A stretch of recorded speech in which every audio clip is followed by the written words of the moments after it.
Prayers.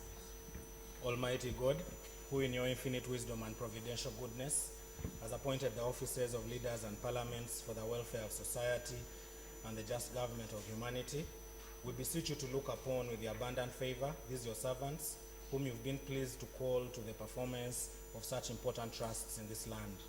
Let your blessing descend upon them here assembled, and grant that they may, as in your presence, treat and consider all matters that shall come under that deliberation in so just and faithful a manner as to promote your honor and glory and to advance the good of those whose interests you've committed to that church. Amen.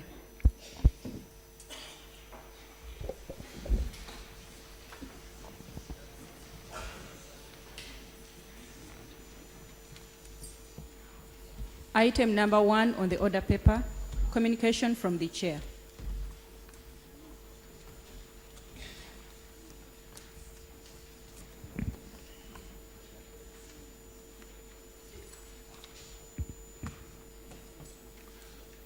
Honorable members, I welcome you to this sitting. I can see that the front bench is completely without anybody. Well, you are free. Honorable members, on Wednesday, 24th May 2017, the Minister of Finance, Planning and Economic Development moved a motion for government to increase the share capital of Housing Finance Bank by Uganda shillings 30 billion. This matter was wrongly referred to the Committee on National Economy. It's a policy matter, not a loan request, which should be handled by the Sectoral Committee of Finance, Planning and Economic Development. The chairperson, Committee on Finance, Planning and Economic Development, is hereby asked to take up this matter and report back to the House within 2 weeks.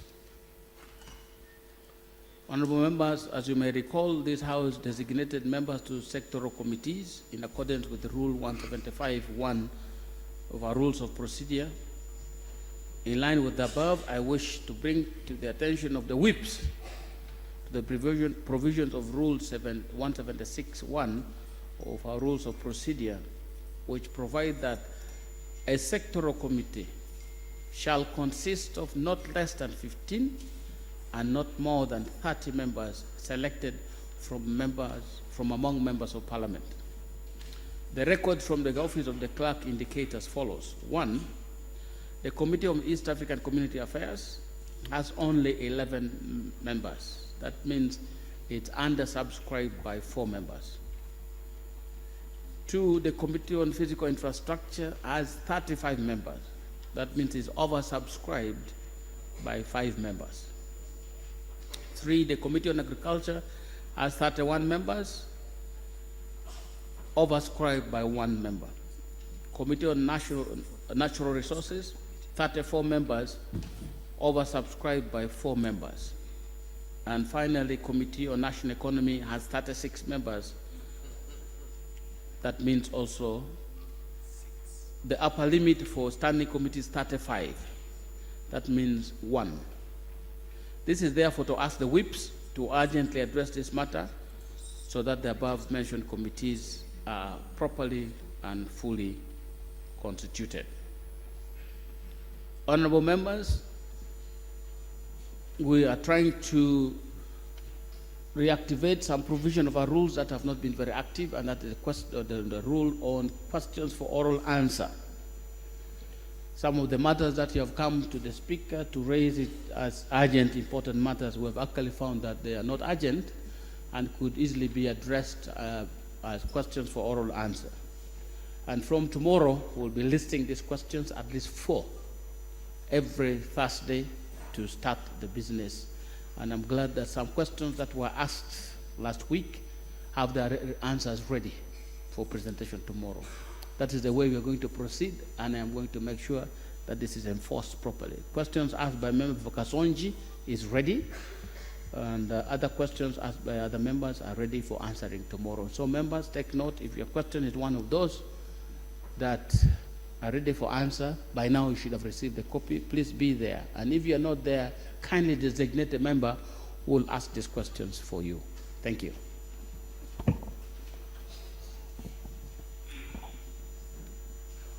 Honorable, on what matter do you raise?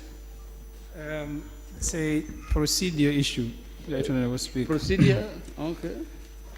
I raised the matter on management of taxis and parks, and you directed the government to come and answer. I don't see government. I also don't see them. Now, what do you want me to say? So the procedure issue, Right Honorable Speaker, now that the government has decided to boycott Parliament, what do I do with that very important matter? Today is cabinet. I'm sure there's a delay, but we'll have these members coming in. You can raise that same matter as soon as they're in. Yes, Rubaganos? Thank you very much, Right Honorable Speaker. I rise for a matter of national importance in line with the blood-shedding clashes among border groups in Kampala. Right Honorable Speaker, over the weekend particularly... Honorable members, in view of the absence of the front bench, can I ask that we defer these matters towards the end, so that at least we can have responses to them, because I'm not going to answer for these ones. Can we defer the urgent matters to a little later so that we can deal with them when the ministers are here? I hope that. Thank you. Item number 3 on the Same order with paper. the member for Bunya. You want to raise the matter for the ministers? We can raise it since you desire to raise them. Honorable Speaker, I'm also lost for words because I don't see the front bench.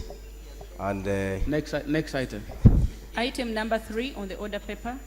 Motion for a resolution of Parliament to honor David Emong, the Uganda's gold medalist at the World Para-Athletics Championships 2017. Honorable members, in the public gallery this afternoon, we have a delegation from the National Council of Sports. They have accompanied the Paralympian Mr. David Emong, who won a gold medal at the World Para-Athletics Championship in London in July 2017. Please join me in welcoming Mr. David Emong, gold medalist, Mr. Nicholas Muramaji, Secretary General, Dr. Eguel Bernard Patrick, Mr. David Katende Semakula, Mr. Ivan Mugowa, Ms. Dovik Nasuna, Mr. Mpandi Bumali, Ms. Irene Nabisenke, Mr. Sinol Patrick. Please join me in welcoming. You're very welcome. We also have this afternoon pupils from St. Immaculate Villa Maria Primary School, represented by Honorable Seungo Joseph Gonzaga and Honorable Aisha Sekindi, Masaka District. They're here to observe the proceedings. Please join me in welcoming them. We also have pupils from Esteem Junior Academy, represented by Honorable Segona Medrad and Honorable Rosemary Senin in Tansubuga, Wakiso District. Please join me in welcoming them. You're very welcome. Yes, motion.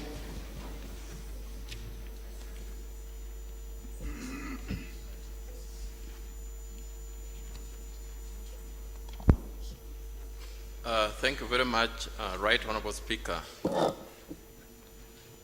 Mr. Speaker, sir, I'm here to move a motion for a resolution of Parliament to honor David Emong, the Uganda's gold medalist at the World Para-Athletics Championship 2017. Right Honorable Speaker, this motion is moved under Rule 47 of the Rules of Procedure of Parliament. Whereas on Saturday, 15th July 2017, the men's 1,500 meters T46 final of the World Para-Athletics Championships was held in London, UK, aware that the World Para-Athletics Championships, known as the IPC Athletics World Championships, are a biennial Paralympic athletics event organized by World Para-Athletics, a subcommittee of the International Paralympic Committee, in brackets IPC, for more than 1,150 athletes with physical and intellectual disabilities from over 90 countries, noting with concern that Uganda had a sole representative at the event due to lack of facilitation for other 5 athletes who had qualified for the competition. Contended, however, that the Uganda's sole representative, David Emong, put Uganda on the world map at the World Para-Athletics Championships in London by winning gold medal in the men's 1,500 T46 final after beating off a stiff challenge from defending champion and Paralympic champion Nieuwe Samir of Algeria and European silver medalist Stoyanov Histian of Bulgaria, acknowledging that the accomplishment and triumphs of David Emong presents a rare and unique opportunity and platform for national pride, unity, patriotism, and an inspiration to Uganda's youth, cognizant that it is now the practice of government and parliament to appropriately and timely honor, recognize, and reward all those Ugandans, young and old, male and female, who have deservedly excelled in various fields of human endeavor, including sports, both in the national and international arenas. Now, therefore, be it resolved that 1. Parliament collectively congratulates and pays deserved glowing tribute to David Emong for the remarkable achievement for the country and the people of Uganda. 2. Government honors the achievements and sacrifices of David Emong as a para-athlete and provides adequate incentives in form of financial support, a house and a car, among others, as was the same with other athletes in the past. And 3, government allocates more funding to the sports subsector of the Ministry of Education and Sports. I beg to move. Well, is the motion seconded? Seconded by PWD Eastern, Kitgum Municipality, Nachifuma, Kumi Municipality, Kole, Oyam, Kilak, Aivo. Would you like to speak to your motion? Thank you very much, Mr. Speaker. Mr. Speaker, sir, David Emong was born on the 10th September 1990 at a village called Abonluoro in a Kwamit parish in a Welo sub-county in Kyoga County in a Malta district. Right Honorable Speaker, in 2011, David Emong participated in All African Games in Maputo, Mozambique, and the event was 1,500 meters, and he brought us bronze. In 2012, he participated in London Paralympic Games in UK, the same event, but he was in the 4th position. In 2015, he participated in African Games in Brazzaville, Congo. The event was still 1,500 meter race, and he brought silver. In 2016, he participated in Rio Paralympic Games in Brazil, 1,500 meter race, and he brought silver. And now, 2017, he has participated in World Para-Athletics Championship in London. The event was 1,500 meter race, and he has brought gold. Right Honorable Speaker, David Emong is a national record holder of class T46 in 800 meter race, 1,500 meter race, and 5,000 meter race. It is therefore a privilege to say I am proud, Mr. Speaker, that David has proved to be the best athlete on our planet Earth by bringing gold medal out of para sports, the men's 1,500 meter T46 race. Now you have given us the opportunity to honor this amazing athlete who is even more determined to take us to the next level, Mr. Speaker. But important to note, Right Honorable Speaker, is that this was a competition not just for David, but for Uganda versus other countries. And when David won, Uganda won. This became an inspiration to all Ugandans, Mr. Speaker. And his performance was incredible. He gave in his best, and we can all agree to this. Mr. Speaker, sir, persons with disabilities often face social barriers, and disability evokes negative perceptions and discrimination amongst the society. And as a result of the stigma, persons with disabilities are always excluded, even from activities like sports, even from job opportunities, amongst others. This discrimination deprives them the opportunity essential for their social health and well-being, social development, health, and well-being. And in some societies, persons with disability are considered as dependents and seen as incapable. Today, David has demystified this perception, Mr. Speaker, and effectively demonstrated that sports can help reduce the stigma and discrimination associated with disability because it can transform communities' attitude. And also that through sports, persons without disability interact with persons with disability in a positive context, forcing them to reshape their assumptions about what persons with disability can and cannot do. Allow me, Right Honorable Speaker, to commend government that in spite of the limited resources, now government is promoting disability inclusion in sports. This is a recognition that sport is healthy for everyone, including persons with disability. And this recognition boosted David's self-confidence and helped him to get the best out of himself.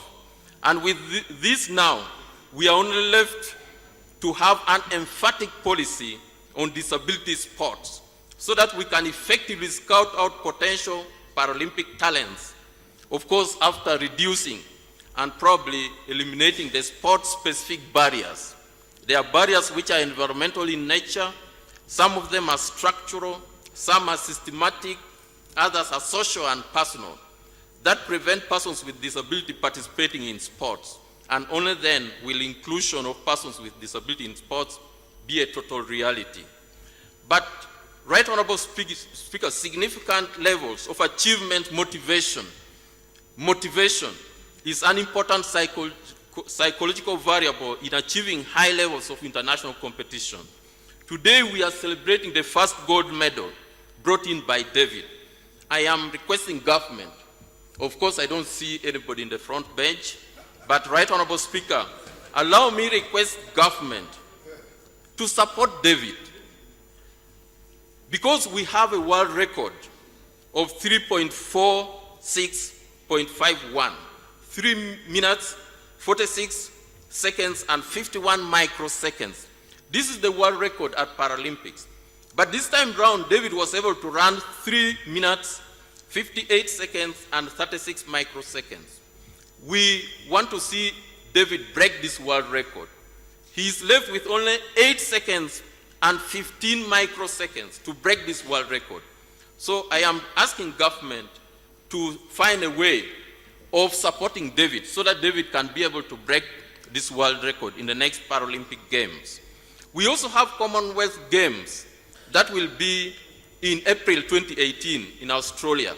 We have All African Games coming up in September 2019 in South Africa, and most importantly, Paralympics in September 2020 in Tokyo, Japan.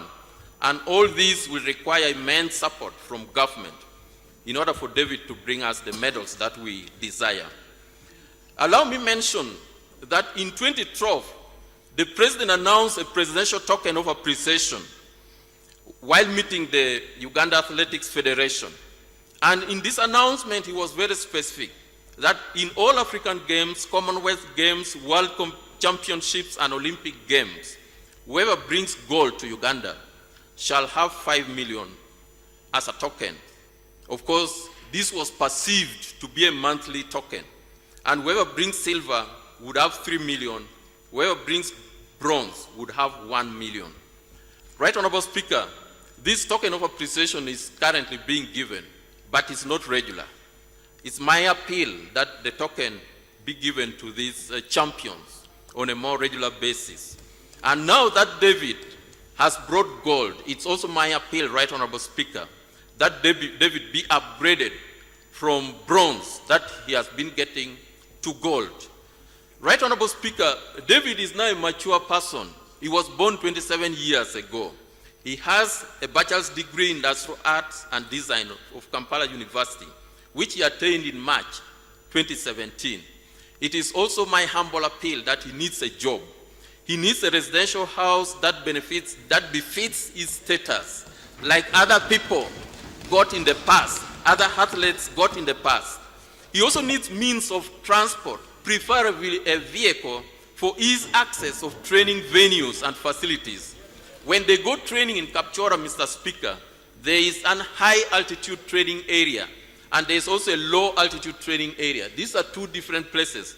But for easy access, I think David needs to be supported so that he's able to reach all these places, so that in the Paralympics of 2020, he can make us proud again with gold. But midway, all these sports activities, all these events that will come midway, we as well expect gold from David. And he's determined. The other time he was here, he promised to bring gold. He has kept his word. And I think when he's supported, he will bring us gold again. Allow me therefore appreciate the following for the support they have rendered to David. National Council of Sports, when David was preparing for this event, you are very supportive. We are grateful for your support. Uganda Prison Services supported David during training. They used their coach to coach David while in Kapchora. We are very grateful for the support that the coach of Uganda Prison Services rendered to David. And of course, when David wrote to Bank of Uganda was able also to give some financial support. I cannot forget my own Lao parliamentary group that has always been very close to David and supporting David even financially. Right Honorable Speaker, may I invite honorable members to support and adopt this motion. Thank you very much, Mr. Speaker. Thank you. Seconder of the motion. Who is seconding the motion? Honorable Asamo, proceed.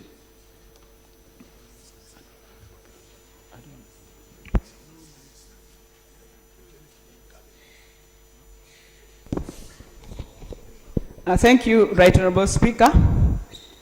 Right Honorable Speaker, I stand to support the motion. And I want to begin, as the Disability Fraternity, first to congratulate the two MPs who have been re-elected, Honorable Nokrach and Honorable Hood. So now we are full house. I think they'll come in for the official swearing in soon, but at least they have come back. Right Honorable Speaker, allow me, on behalf of the Disability Fraternity, to congratulate David Emong, because he has approved that disability is not inability. He was able to run in an environment in London and show people that even an African can do a good thing. I think we need to give him a big applause. Right Honorable Speaker, David Emong, when he won, he talked of Uganda. He never talked about his disability. He talked about the flag of Uganda. And I remember when I had the commentators, he said, Uganda, Uganda of my country, it won. We are proud of David, but I don't know whether Uganda is proud of him. Yes, I am coming. Right Honorable Speaker, I want to inform the House, this is not the first gold. We have a young lady called Akulo, who also won 4 golds, and she comes from Amuria. Yes, in Paralympics. Unfortunately, she's in the village there, but I'm happy that government gave some little money. She's trying to be through the MP Honorable Amero, we had to chase for that money from the ministry. Sometimes it takes long to support people with disabilities who excel. Right, Honorable Speaker, you begin training people from infancy. And under UPE policy, children with disabilities are taken to school. But under the co-curriculum budget, we don't have any money for inclusiveness of children with disabilities. I will give an example. I went to one school and I asked the headmaster, why is there no goal ball? You know, a goal ball is for the blind children when there's some noise in it. In the school, you'd have bought for the children who are visually impaired. And he said, one ball can make me buy 10 balls for the other children. Why would we waste money to buy one ball for 4 of those who are visually impaired instead of buying the 10 balls? I want to inform the House, in the policy of education, one child in the ordinary school is equivalent to 10 children with disabilities. And that is the standard. Yes. And when you are also budgeting, you don't need to look at the numbers of disability. You need to look at the needs of that disabled person. At this juncture, I want to use an example and thank Parliament that a person like my sister, Honorable Babadiri, her iPad is, I think, is 10 times more expensive than what we use. Mr. Speaker, I want to appreciate that this Parliament has understood disability. And I wish other institutions would understand disability. Because what Babadiri was given is about 10 times our iPads, and again she was facilitated to go to America to train how to use that iPad. This is information which is not in the corridors, but we are aware as the disability fraternity, and we want to appreciate. Right, Honorable Speaker, we moved a motion here on increasing the budget for Paralympics. Unfortunately, that budget has not seen the light. I mean, that motion, the recommendations have not seen the light of the day. We said it's not only today among us done athletics, we have footballers, we have people who practice basketball. I think in Gulu, we had disabled people who are playing, but they have never seen the light of the day to come and do national practice. I want to call upon the National Council of Sports to try to plan for these people. Just 2 weeks ago, there was football in Lugogo for, again, Paralympics under the disabled people. And one of the districts in my constituency, Busia, won the cup. But you know, these people call you honorable transport, you know, we don't have these, accommodation and all this. To me, I think these people need to be planned for. It is therefore my prayers that a special budget be increased for Paralympics to take care of the young people who are going to practice in sports so that their potential is really brought out. I want so that PWDs who have excelled, just as Honorable Okela said, should be considered in allocation of certain responsibilities so that they can excel and train others also to become useful citizens of this country. Government should also construct special areas for the training of talented persons with disabilities. When we visit Europe, you find a swimming pool which is accessible. You find a place where you play basketball, very accessible. You play tennis, is very accessible. But I think in Uganda, it's a bit limited. And because of accessibility, we are unable to show our talents. Mr. Speaker, sir, just as the Parliament of Uganda extended its hand to the she cranes, how I pray we do this humble contribution to David Emong. I beg. Mr. Speaker, I also want to ask the Minister of Gender, Labour and Social Development to bring the comprehensive bill, because it has issues of recreation, issues of sports, so that this Parliament passes this law and enables our people to benefit. I thank you, Mr. Speaker. Honorable members, that is the motion that has been presented and seconded. There were two other seconders of this motion who now asked to contribute in the debate. The motion that I now propose for your debate is a motion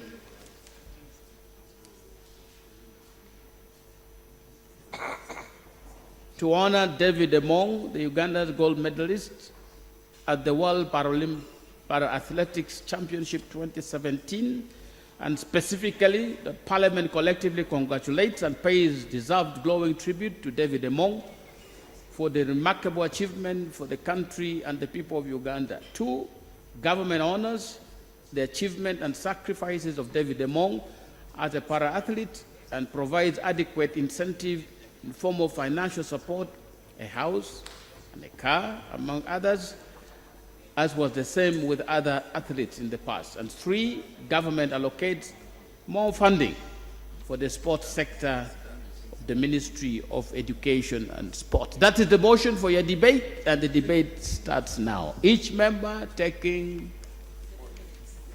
2 minutes. And I'll start from Koboko District.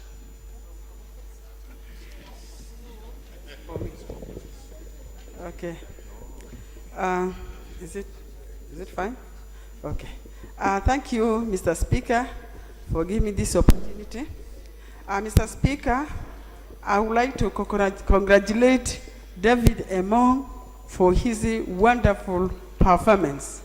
Congratulations. You have made us proud. Thank you for showing that disability is not inability. Mr. Emong has been progressively going towards achieving a goal, and was very determined. First he started with the bronze, then silver, and now gold. I'm sure we're expecting more golds from you. Thank you very much. Mr. Speaker, I'm a bit disheartened. They have said there are supposed to be 6 going for the para-athletic, but because of lack of funds, the 5 did not go. That is really very shaming on our side. Maybe we could have got even 3 or 4 goals.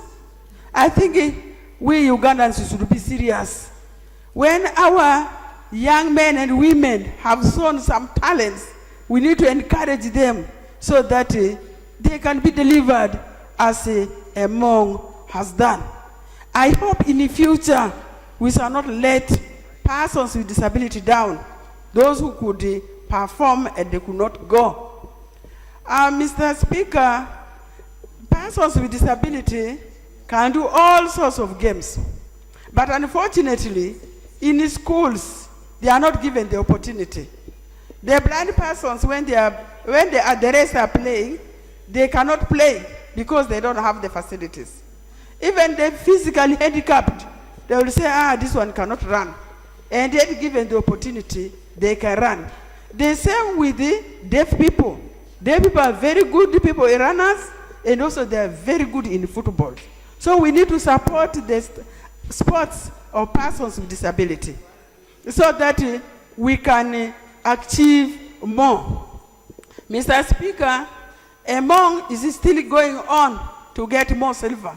He should be supported in his training. We need to be supported financially so that he can prepare for more goals in the future. We need government to increase the funding, first for games. Thank you, honorable members. Each member will take 2 minutes. I'll take Amulatar, Kitgum, and I come this side.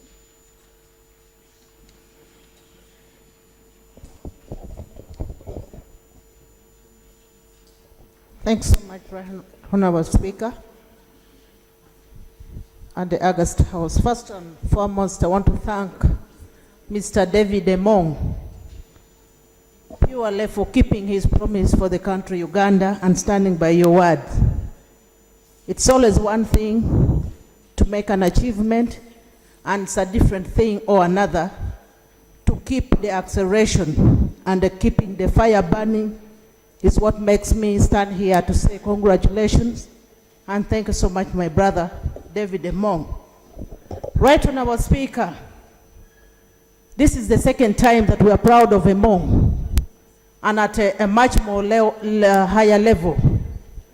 But my voice to this house is that at least as a country we should consider treating all the athletes or those who participate in games equally. That we have to see if any token is given to any runner, whether disability or not, they have been given the same and equal treatment.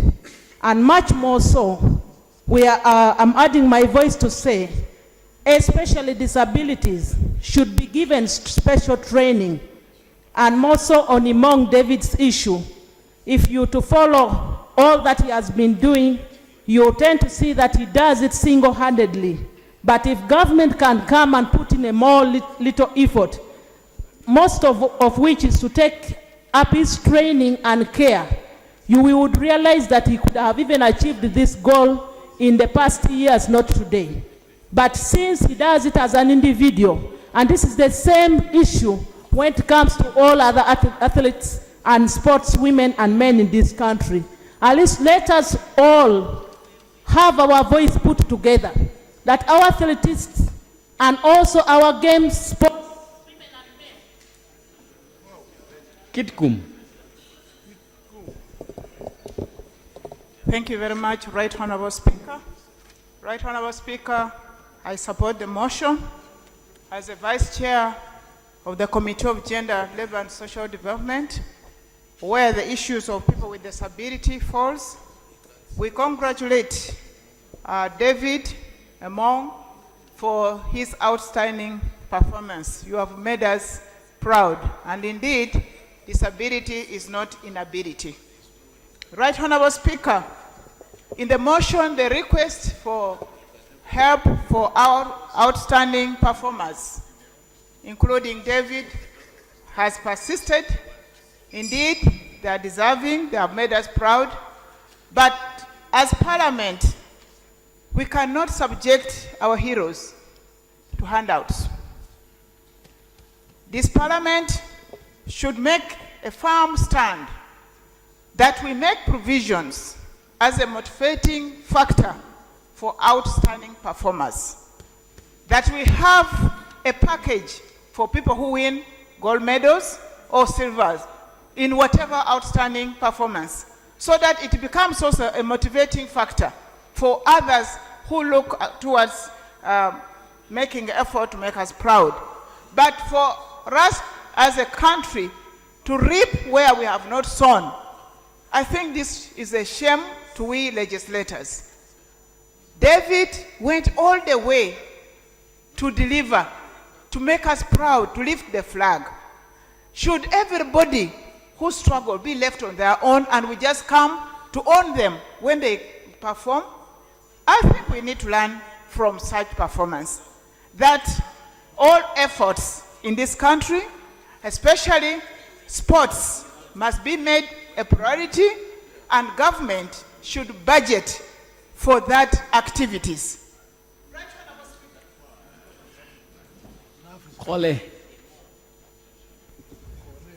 Thank you very much, Right Honorable Speaker. Right Honorable Speaker, I also want to add my voice in thanking and congratulating David Emong for the wonderful performance he has put. And Mr. Speaker, I want to also thank and congratulate the coach who coached David Emong. Mr. Speaker, in Uganda, coaches has done a lot of work, but they have not been appreciated.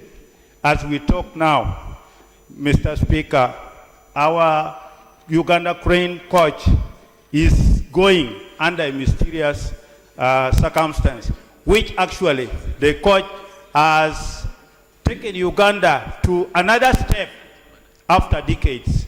Mr. Speaker, I want to urge the government, also when considering the best performers, should also consider their coaches. Finally, Mr. Speaker, we have pupils who are in the villages, and these pupils have talents. I would wish to urge the government to put up an academy so that these talents can be tapped and built like our gold medalist, David Emong, has done. I know Emong underwent a lot of hardship, but is here. He's here because of God. Why don't we encourage these other pupils? Whoever perform best should get free education by the government. Thank you. Bubulu. Bubulu.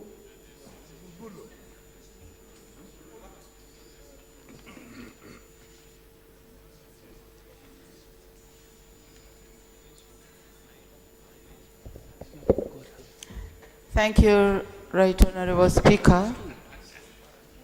I stand up to support the motion, congratulating David on having done us proud as Uganda, which is unexpected of people with disability. But I would also like to thank this government for having caused a fundamental change, especially in recognizing and bringing about affirmative action in order to recognize people with a disability. Right Honorable Speaker, children with disabilities are not easy to bring up. And therefore, allow me to congratulate all the mothers who managed to look after those children. My mother being one of them, who raised a child with as a polio victim. We want to thank them so much.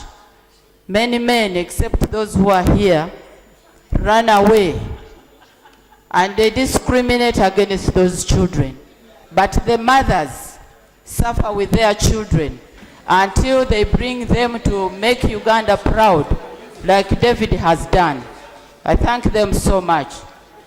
Right Honorable Speaker, my prayer is that government recognizes the fact that if we only treat the normal athletes and netballers to special occasions like state dinners and so on, and we don't do the same to the people with the disability, we will not satisfy them with our policy of non-discrimination. I should think that David should also be accorded the same treatment so that he feels that government speaks what it does. I'm really thankful, Right Honorable Speaker, to you for allowing this motion to come in.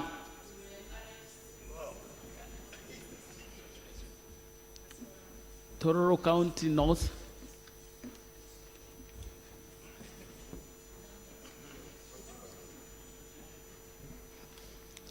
Thank you, Right Honorable Speaker, for the opportunity to debate, for this opportunity you've given me to debate on and about this gallant son of this nation. Right Honorable Speaker, indeed, our brother seated in the public galleries deserves this. He deserves what Parliament is doing right now in recognizing his name. You know, if you look at the nature and the kind of people from the developed world, those he was competing against, these are people, Right Honorable, who are trained right from childhood. They have the best facilities for training. But here in Uganda, you know, it is about talent. And indeed, he showed the world that despite the fact that he was competing against those who had all the amenities, those who had all the resources, those who had all the facilities, he was able to beat them. And therefore, I really want to congratulate our brother for work well done. And I want to tell him to keep on moving, keep on going higher, because to get a gold medal in this country is not very easy. And as you know, Right Honorable, very few of our athletes have been able to become successful and come back with gold medals. And with those few words, I really want to say thank you so much, and thank you. God bless you. Back in the West.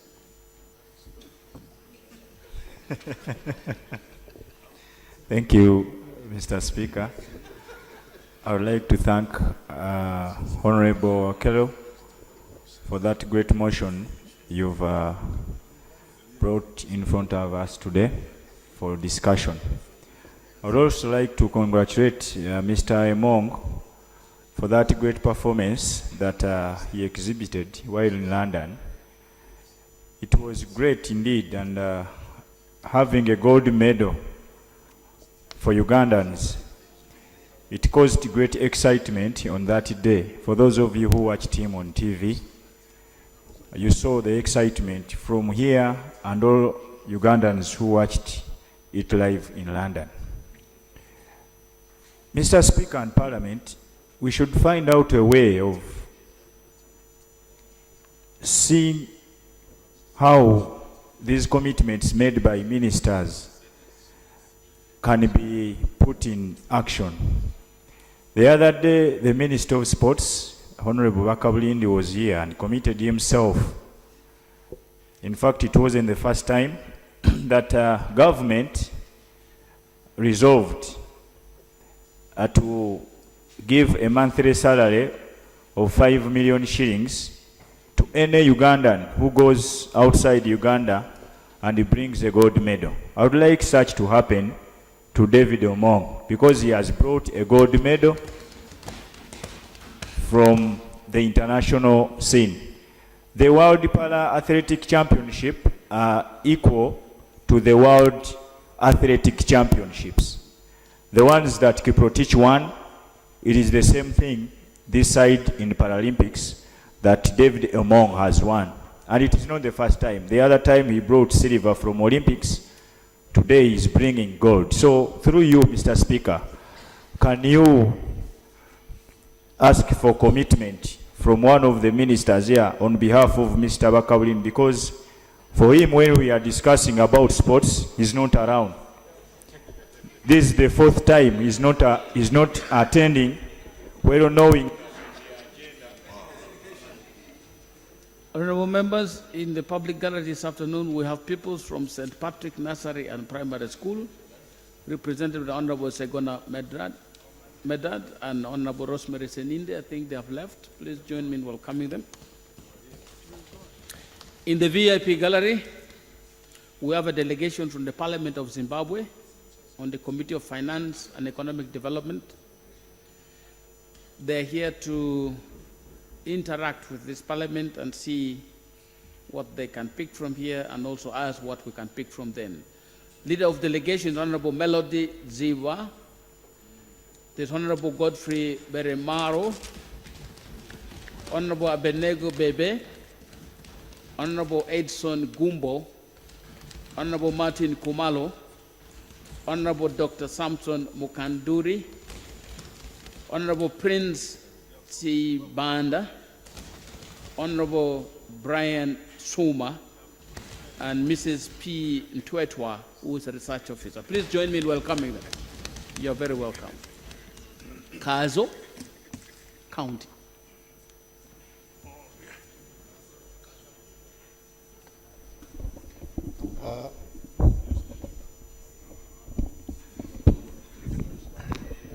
Thank you, Mr. Speaker. Mr. Speaker and honorable members, I also want to take this opportunity to thank one of our own, David Obong, and support this motion. Actually, Obong, David, congratulations. Mr. Speaker, there are so many David Obongs around Uganda and within amongst our constituencies, but they have not got a chance. Even here in Parliament, we have David Obongs. But, honorable members, I want to take this opportunity to tell you that if you go and look at those members who have come with David Obong, whenever time for the David Obongs reach to go outside to participate, the officials are more than the number of the participants. And I can challenge you, Ebong went with over 15 officials, and they are here proud. When these young people are down there and they are not getting the necessary support so that they can excel in this sport, it is very unfortunate. While we look at giving benefits to David Ebong, know that there are so many David Ebongs who are lying idle. They have not been facilitated, and the government is here watching. We need to develop sports. And if we are to develop sports, we should go down deep and bring all those talents which are redundant, we bring them on board. Otherwise, congratulations, David Ebong. Yes, Honorable. Thank you, Right Honorable Speaker. And I would like to take this opportunity to congratulate our gallant son, David Ebong, for such a wonderful achievement. You indeed made Uganda proud, and we shall ever be proud of you. Right Honorable Speaker, as we celebrate this victory, I would like to implore upon government to think about, first of all, identifying the very many talents, particularly from the disabled persons across the country. Let's know where they are. Let's know the schools they are studying from so that we can empower them, particularly with equipment and the requisite aids for them to perform. We need to nurture those talents so that we can have other Ebongs coming up as the current Ebongs would be retiring. Right Honorable Speaker, another issue that I would like to point out clearly here is that we need to have a budget line in place to deal with this matter. And this must be clearly mainstreamed so that we have people benefiting. If I have my talent, I should not have to cry. Let's have some money targeting our sons and daughters who are disabled. Some of them are very poor. They cannot afford even uniform, neither school, neither shoes for them to exploit their talents. So with these few remarks, I really want to thank David Ebong for such a wonderful achievement. Thank you, yes, Right Honorable Speaker. Yes, Honorable. Then I'll have Honorable Lakot, UPDF, after. Thank you very much, Right Honorable Speaker. Right Honorable Speaker, I also take this opportunity to thank and congratulate our brother David Ebong. Right Honorable Speaker, this country has a lot of talent in as far as sports is concerned. Among others are the people who train from the Sebei Mountains there. But even the facilities that we are still constructing are not yet complete. I thank them for supporting each other, especially the other athletes they offer the facilities of accommodation and so on in training. But you remember that these athletes use actually the roads which are even very rough, but still they try and they have brought us gold.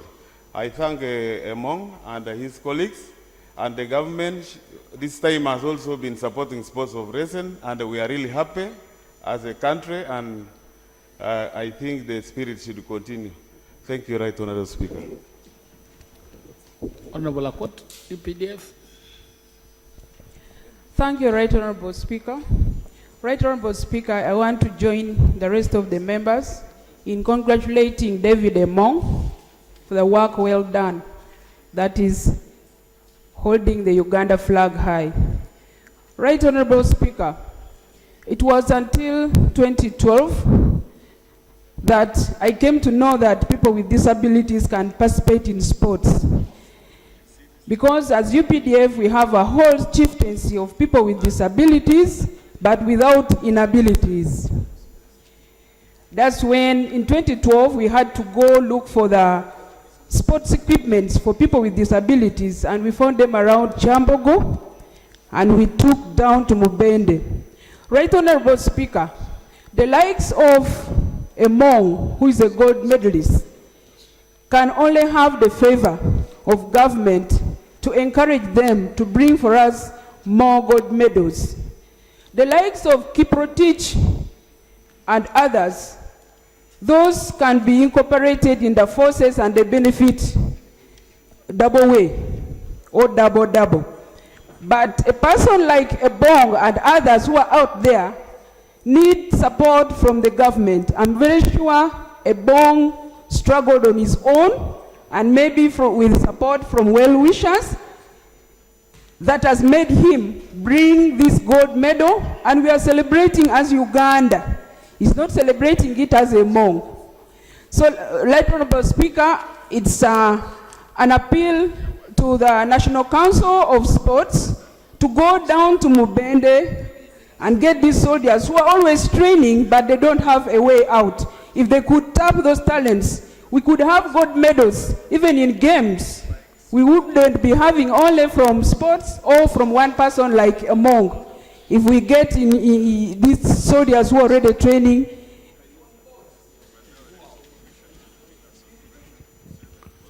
Yes, Honorable.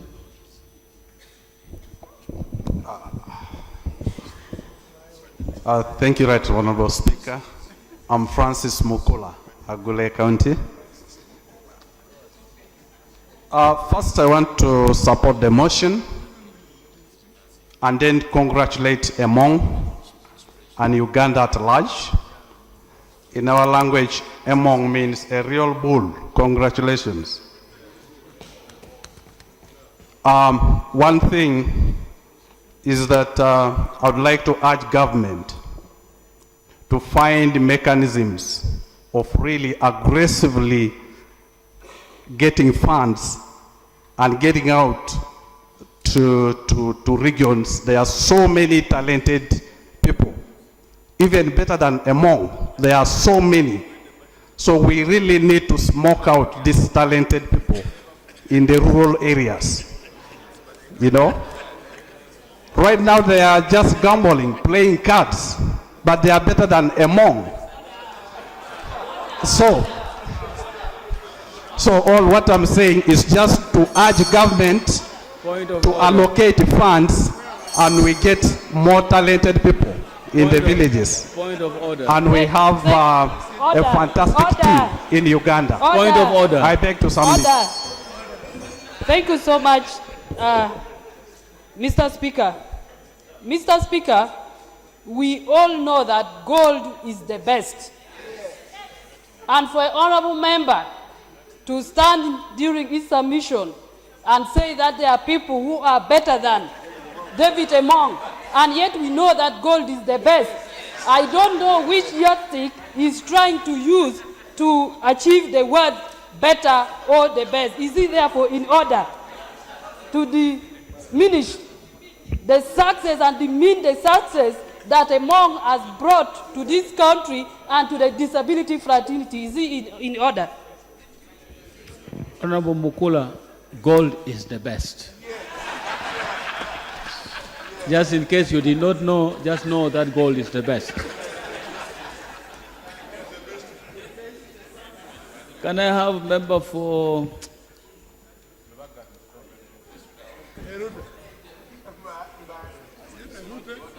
That is member for...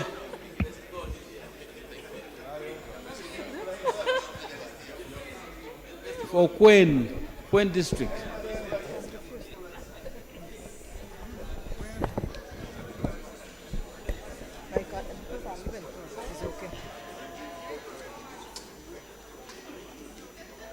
Thank you so much, Right Honorable Speaker, for seeing me.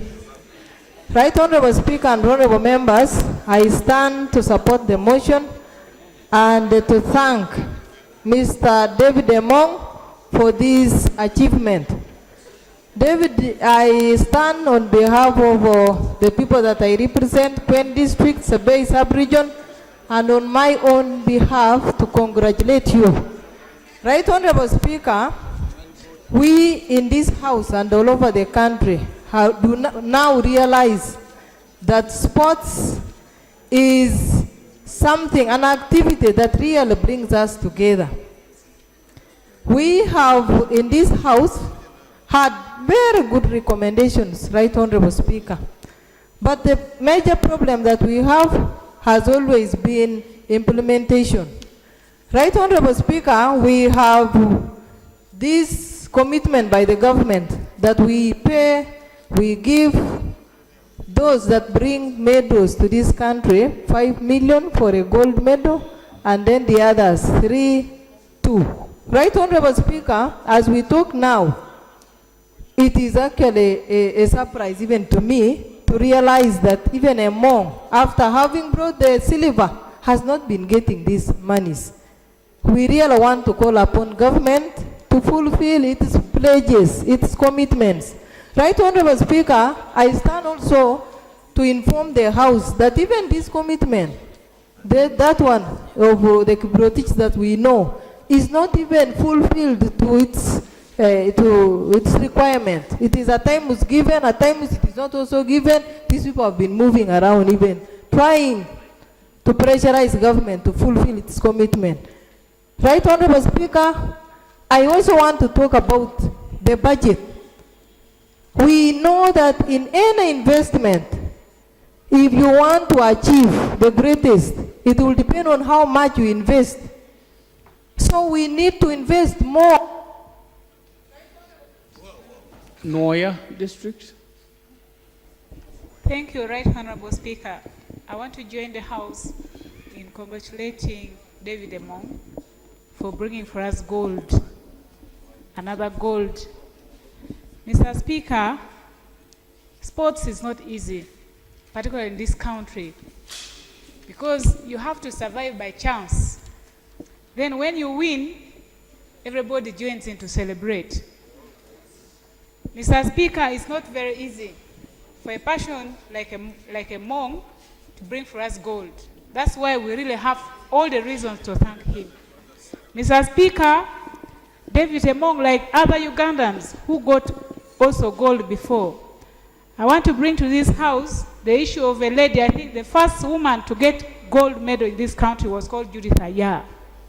In 1969, she got gold medal in the East and Central African Games, but this country have never had, not even a sports officer, not anybody recognizing that woman. Mr. Speaker, it's unfortunate that she passed away in a very squalid condition, but still, I urge this House to recognize, and given this, Mr. Speaker, I urge the sports minister to, if possible, all the people who have got gold medals or any other accolade in relation to games, they should have at least some gallery where they hang their pictures so that we don't forget them, Mr. Speaker. And not only that, I'm talking about Judith Ayar because she comes from Coach Goma. Each time I go for a meeting, the elders are calling upon me. What is government doing? We need to set up a stadium, because she was the first Ugandan, a woman above all, to get a gold medal. Honorable Minister.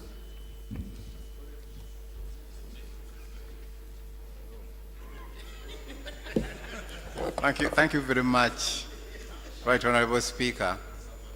Right Honorable Speaker, I join my colleagues to support the motion, and I'd like to thank the honorable members of the House for finding time to recognize and appreciate the great work done by our son, Emongo David. David made us very proud. And at the ministry, we are very, very, very happy that David made us very proud. And we are really encouraged to do more. I would like to, Right Honorable, to allay the fears of some members. Our government is really committed to fulfilling all its commitments, all its promises, all the pledges towards sports. And quite a lot is being done. Right Honorable, it's important members are reminded that right now a lot of work is taking place for the construction of the High Altitude Center in Kapchora, We have procurement for the contractors for Chipo Olympic Stadium is ongoing. We are going to revamp or rehabilitate quite a number of regional stadia.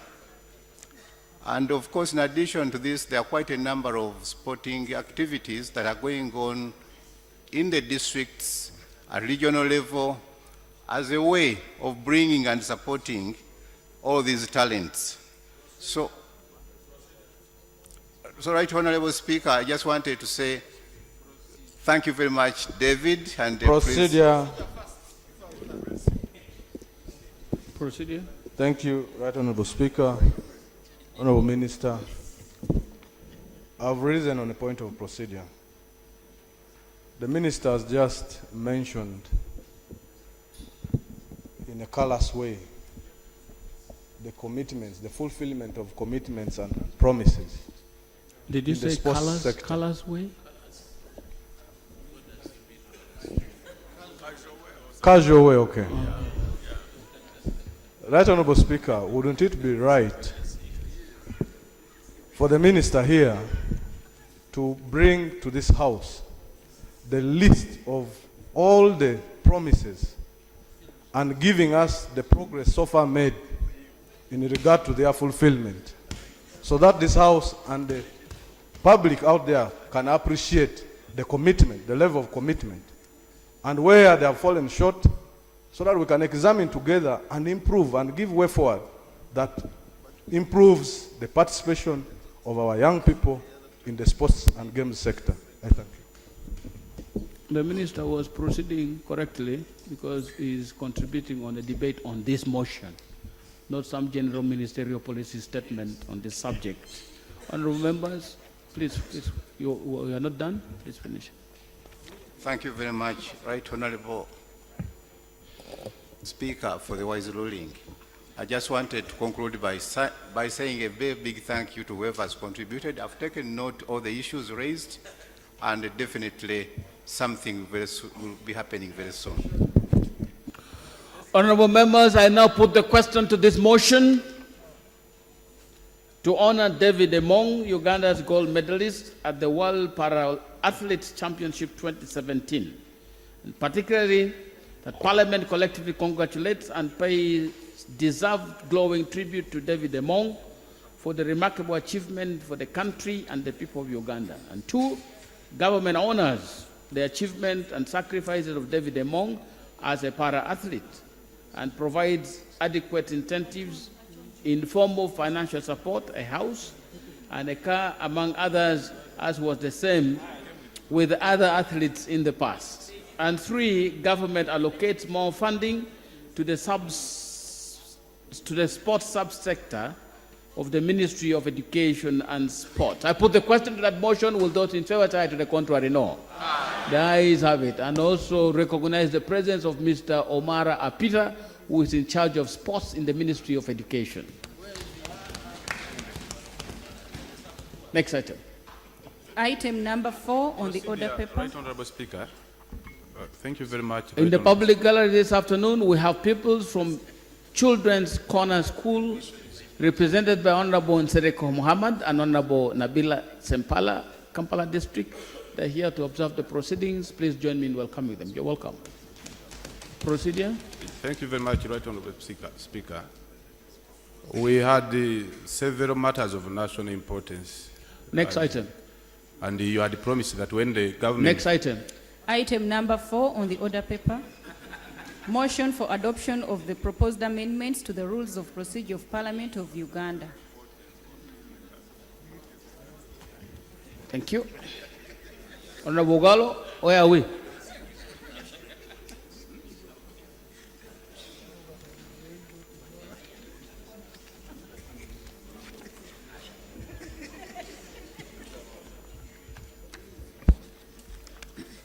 Right Honorable Speaker, honorable members, at the last sitting, we finished all the proposed amendments up to that point, and will now continue from amendments to to Part 23 of our Rules of Procedure, the estimates, budget, and committee of supply. Rule 133, submission of macroeconomic plan and indicative estimate. Replace the entire rule as follows. Submission of budget framework paper and proposed annual budget. Sub-rule 1, the President shall, not later than the 31st day of December in each financial year, cause to be prepared and laid before Parliament a budget framework paper of the financial year preceding the financial year to which the budget framework paper relates. Sub-rule 2, the budget framework paper shall be accompanied by a certificate of gender and equity responsiveness issued by the Minister of Finance. Justification: to align the process to the new budget calendar introduced by the Public Finance Management Act. Thank you, honorable members. That is clear. I put the question to that amendment. Igara. Thank you very much, Mr. Speaker.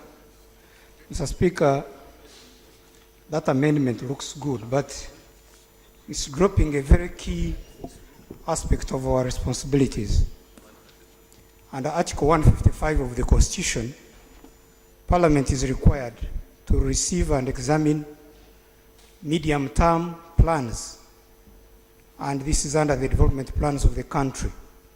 Now, when you look at the original 133 rule, 133.1, this was covered, but now you have, by replacing the whole rule, you have dropped that particular aspect, the responsibility of Parliament in receiving and examining the medium-term development plans of the country.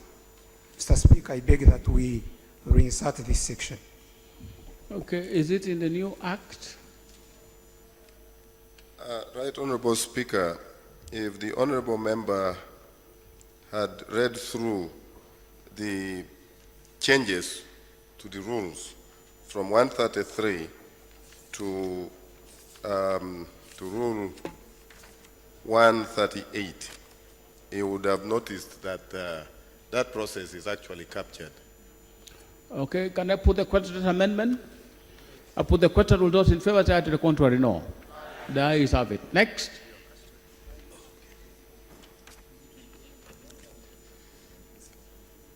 Rule 134, consideration of estimates by sectoral and budget committees. Replace Rule 134 as follows. Sub-Rule 1, the Speaker shall commit the budget framework paper to the Budget Committee for consideration, and to each sectoral committee the part of the budget framework paper that falls within the jurisdiction of the respective sectoral committee. Sub-Rule 2, each sectoral committee shall consider, discuss, and review the budget framework paper committed to it under Sub-Rule 1 and submit its report to the Budget Committee not later than the 20th day of January. Sub-Rule 3, the Budget Committee shall scrutinize budget framework paper and the reports under Sub-Rule 2 and present a report to the House for approval by 1st February of each year. Justification: to streamline the roles of the different players in the budget process and to align the dates to the new budget calendar in the Public Finance Management Act. Honorable members, I put the question that amendment. Will those in favor say aye? To the contrary, no. The ayes have it. Next. Rule 135, policy statements. Replace Rule 135 as follows. Sub-Rule 1, each minister responsible for a vote, ministry or the head responsible for a vote, shall by the 15th of March submit to Parliament a policy statement for the preceding financial year for the ministry or vote.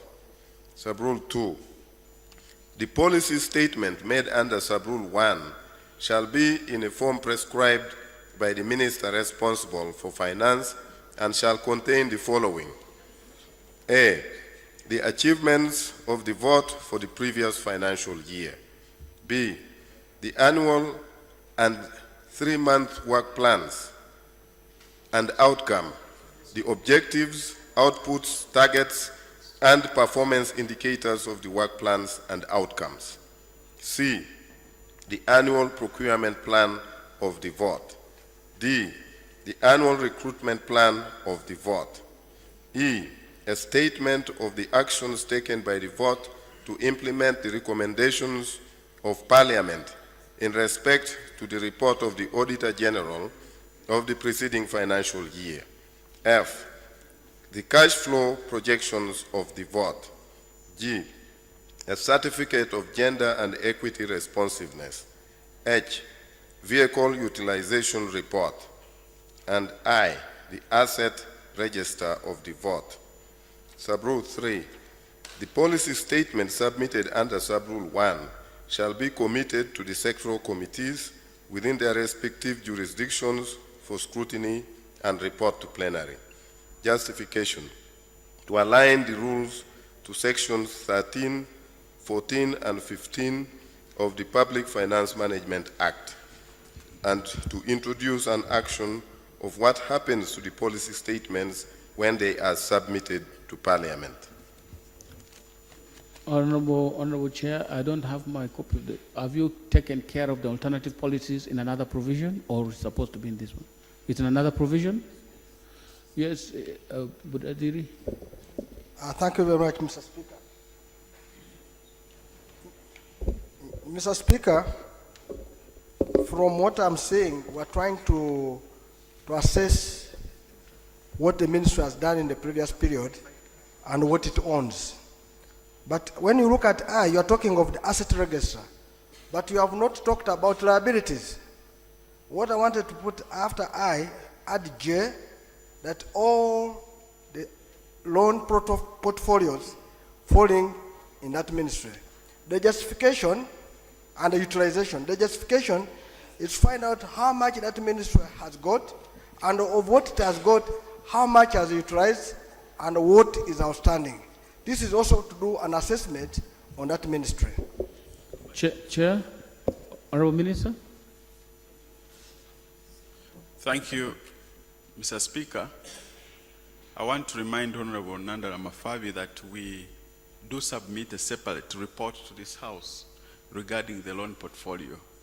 So I don't know whether you want it again in the ministerial policy statements and what value then will it be adding, since we submit a comprehensive report on a quarterly basis. Mr. Speaker, he's right, we get the annual report on debts, which we need quickly, I think, to look at.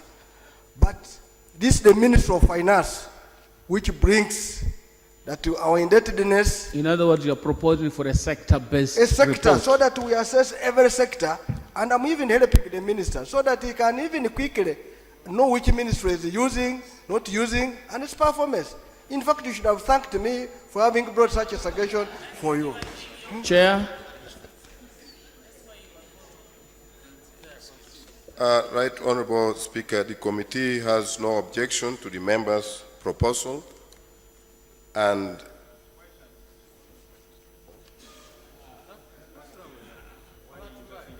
the request is that each sector in submitting its ministerial report statement should capture the loans that have been in its sector and the level of its implementation. There's no contradiction. could I request the member to restate the proposed section J?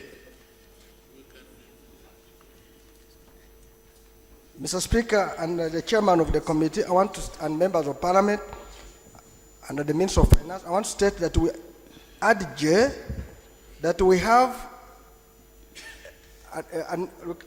a schedule of each sector ministry. No, that's not what you propose. Please, you propose that you insert another.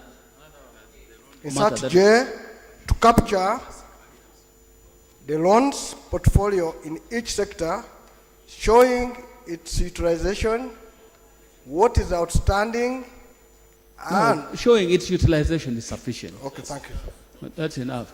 Amendment. It will not be in its sector because this is a sector.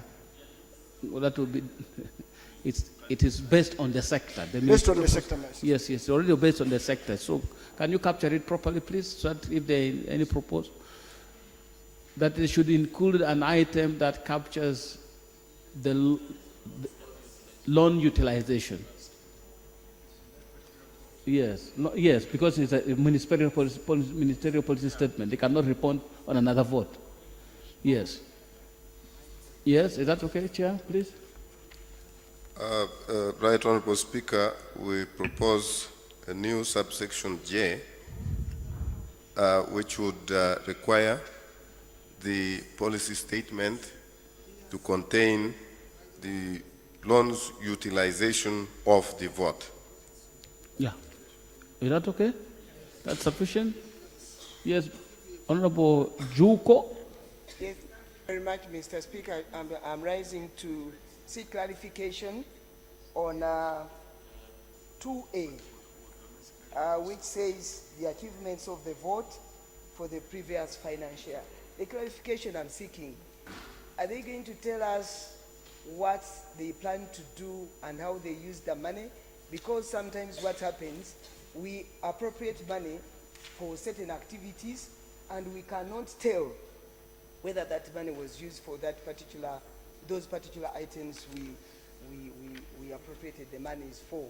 And secondly, when monies are not used, it's very difficult for Parliament to trace the balances on those monies. So the clarification I'm seeking, are they going to tell us the achievements and how the money was utilized? Yes, they are, because I think there are two processes. There is the one that is money was not used properly, that comes from the Auditor General, not through this process. The committee just wants, in the policy statement that they're bringing, what have you been able to achieve based on what we did last year? That's all they're asking, to be contained in the ministerial policy statement, the content of the ministerial policy statement, the items that must be included. Yes? Can I put the question to this?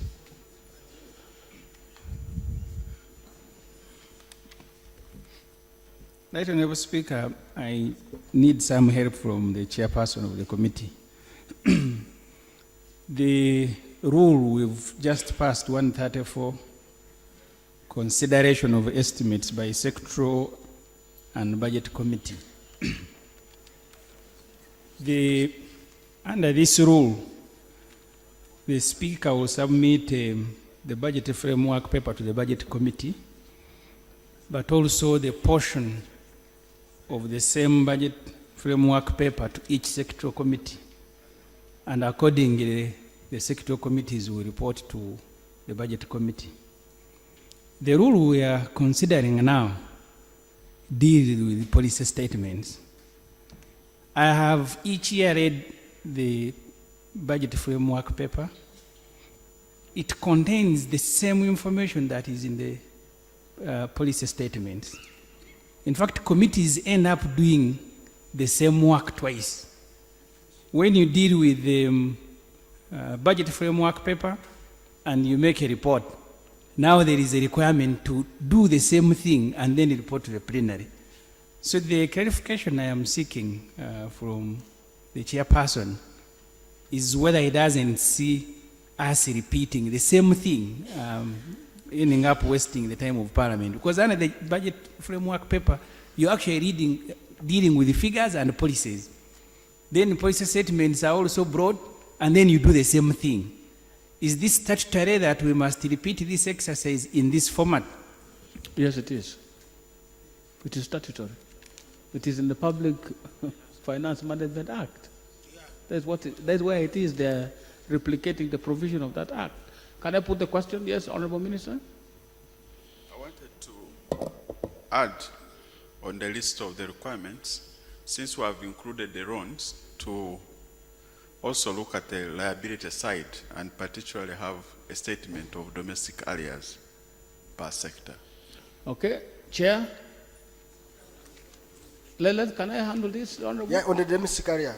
I think the minister has brought a good, because they're a bit, but also the domestic areas, and in addition to when they have put them, they should be put a reason why they incurred those domestic areas. Yes, the justification is... No, this is just the list. Yes. The why is now somewhere else. This is the list of what should be included. I'm sure they're not just going to say domestic areas and stop there. Because now the elaboration is not what we're dealing with here. We're talking about the headings, what must be there. There will be some elaboration. Right Honorable Speaker, in that case, we propose a new subsection K, statement of domestic arrears. That's okay? Can I put the question to those two amendments, one on the loans and one on domestic arrears? I put the question to those amendments. Will those in favor say aye? To the contrary, no? The ayes have it. I now put the question to the whole amendment as proposed by the chair. Will those in favor say aye? To the contrary, no? The ayes have it. Next. Right Honorable Speaker, the committee proposes the following amendment to Rule 136. Rephrase the rule as follows. Shadow ministers may submit their alternative policy statements to Parliament by the 29th day of March every year. Justification: since the ministries submit their policy statements by 15th of March, the shadow ministers should present their alternative statements within the same time to align them to the new budget calendar. 29th and 30th. Igara. Thank you, Mr. Speaker. Mr. Speaker, we are in a multi-party dispensation. And if we have required the ministers to provide policy statements, I don't know why we are leaving it optional for the shadow ministers to do their duty. Secondly, when these alternative policy statements are presented, they are sent to the committees and they are handled together with the ministerial policy statements, and the committees produce one report. So I wanted to propose that you also insert, Chair, if it is okay, that the alternative policy statements submitted shall be committed to the sectoral committees within their respective jurisdiction for scrutiny and report plenary. Honorable members, I have always been proposing that the alternative policy statement should be an alternative, in which case they could come at the same time,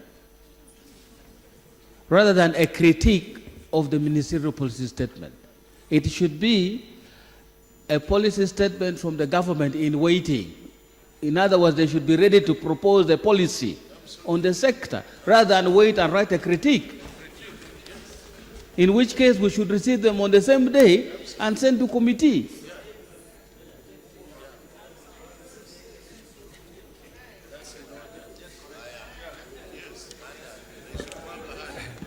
I understand, Honorable Speaker, the guidance you are giving. The trouble is this: the moment you call ours alternative, certainly there must be a policy to which you are providing an alternative. If they come at the same time, then ours can't be alternative. There will be policies maybe for Parliament to choose. So if we continue calling it alternative, certainly we will need to look at what they are providing, and then we will give you the alternative. Well, if the problem is in the name, then change the name. The issue should be that it's a policy from the government in waiting. Not so. So there is no point waiting for another policy, then you critique it. You just propose as a government in waiting, make a proposal, and then the committees will choose which one is the best. Honorable Speaker, sir. Thank you very much, Mr. Yes, yes, let me have Obongi. Yeah, thank you, Right Honorable Speaker. I think where there is agreement with the primary objective, the primary object, there may be no need for an alternative. An alternative means the one that comes first is not good enough. So you present this one, that if not this, have this one. But there are cases where the opposition actually agrees with the presentation made by a minister. That's why we are called any alternative government or alternative policy statement. Therefore, the ministerial policy statement coming first. Honorable, do you present an alternative political manifesto? Yes, Honorable Speaker. Is it an alternative political manifesto when you are campaigning, or is it a manifesto of what you want to achieve? Honorable Speaker, at the stage where we are, there is already a government first. The government that emerged the winner in the election is sworn first. It comes first. So it leads the way, and we provide an alternative where it is not doing well. But where it is doing well, we support. So that's why our alternative ministerial policy statement comes after the one of the substantive minister. For me, I think calling it an alternative is still good. Leader of the opposition. Right Honorable Speaker, maybe we need also to consider the Administration of Parliament Act 6E4, which reads, if, with your permission, the leader of the opposition shall study all policy statements of government with his or her shadow ministers and attend committee deliberations on policy issues and give their party's views and opinions and propose possible alternatives. Probably that's where it comes from, but I don't see any problem actually us submitting on the same day. I don't see any problem because these policies, we have them. So if we can find a way of dealing with the Administration of Parliaments Act, I don't have a problem us making the submissions on the same day. Yes, Ashwa. Then I have Budadir. Ashwa.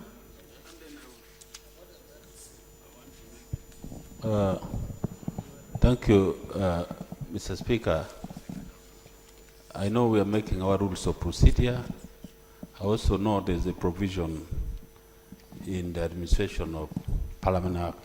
I think at this moment we should also be questioning ourselves, because it seems as a parliament we just adopted maybe something out of the context because we want to try and implement a few things. I don't know how the House of Commons would handle this scenario, because we belong to this British approach. We've adopted it. I don't know how exactly it should be, but in my own understanding is that when policy statements come, they explain how the ruling party would want to spend the budget for a particular docket, and also that follows a promise that comes from the manifesto of the winning party that has come to power, and therefore they come to explain, to say that this is what we are going to implement. And in some countries, the role of the opposition would entirely be to put government to task to implement what they promise the people of that country.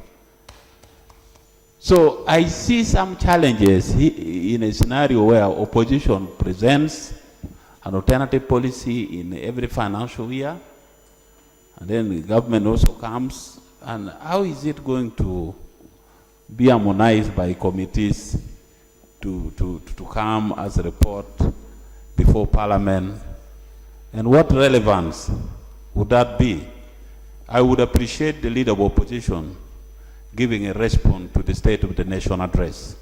That's okay. But I don't see how every shadow minister comes up either to give a critique or to give an alternative policy. What will happen with that alternative policy really to be present? Because the ruling party will have to account for what they promise people. And this accountability has to come in the form of a policy statement that, of course, explains how the monies are going to be spent for a particular period of time. So I think maybe it will require us some thinking, not for now, But I think in future we should go back to the drawing board, Mr. Speaker, to see the relevance of some of these initiatives that we have adopted, and then be able to use it in a more purposeful manner that would be helpful, other than just gathering data, solving information, and then laying them there. Because a committee can even reject the entire alternative policy.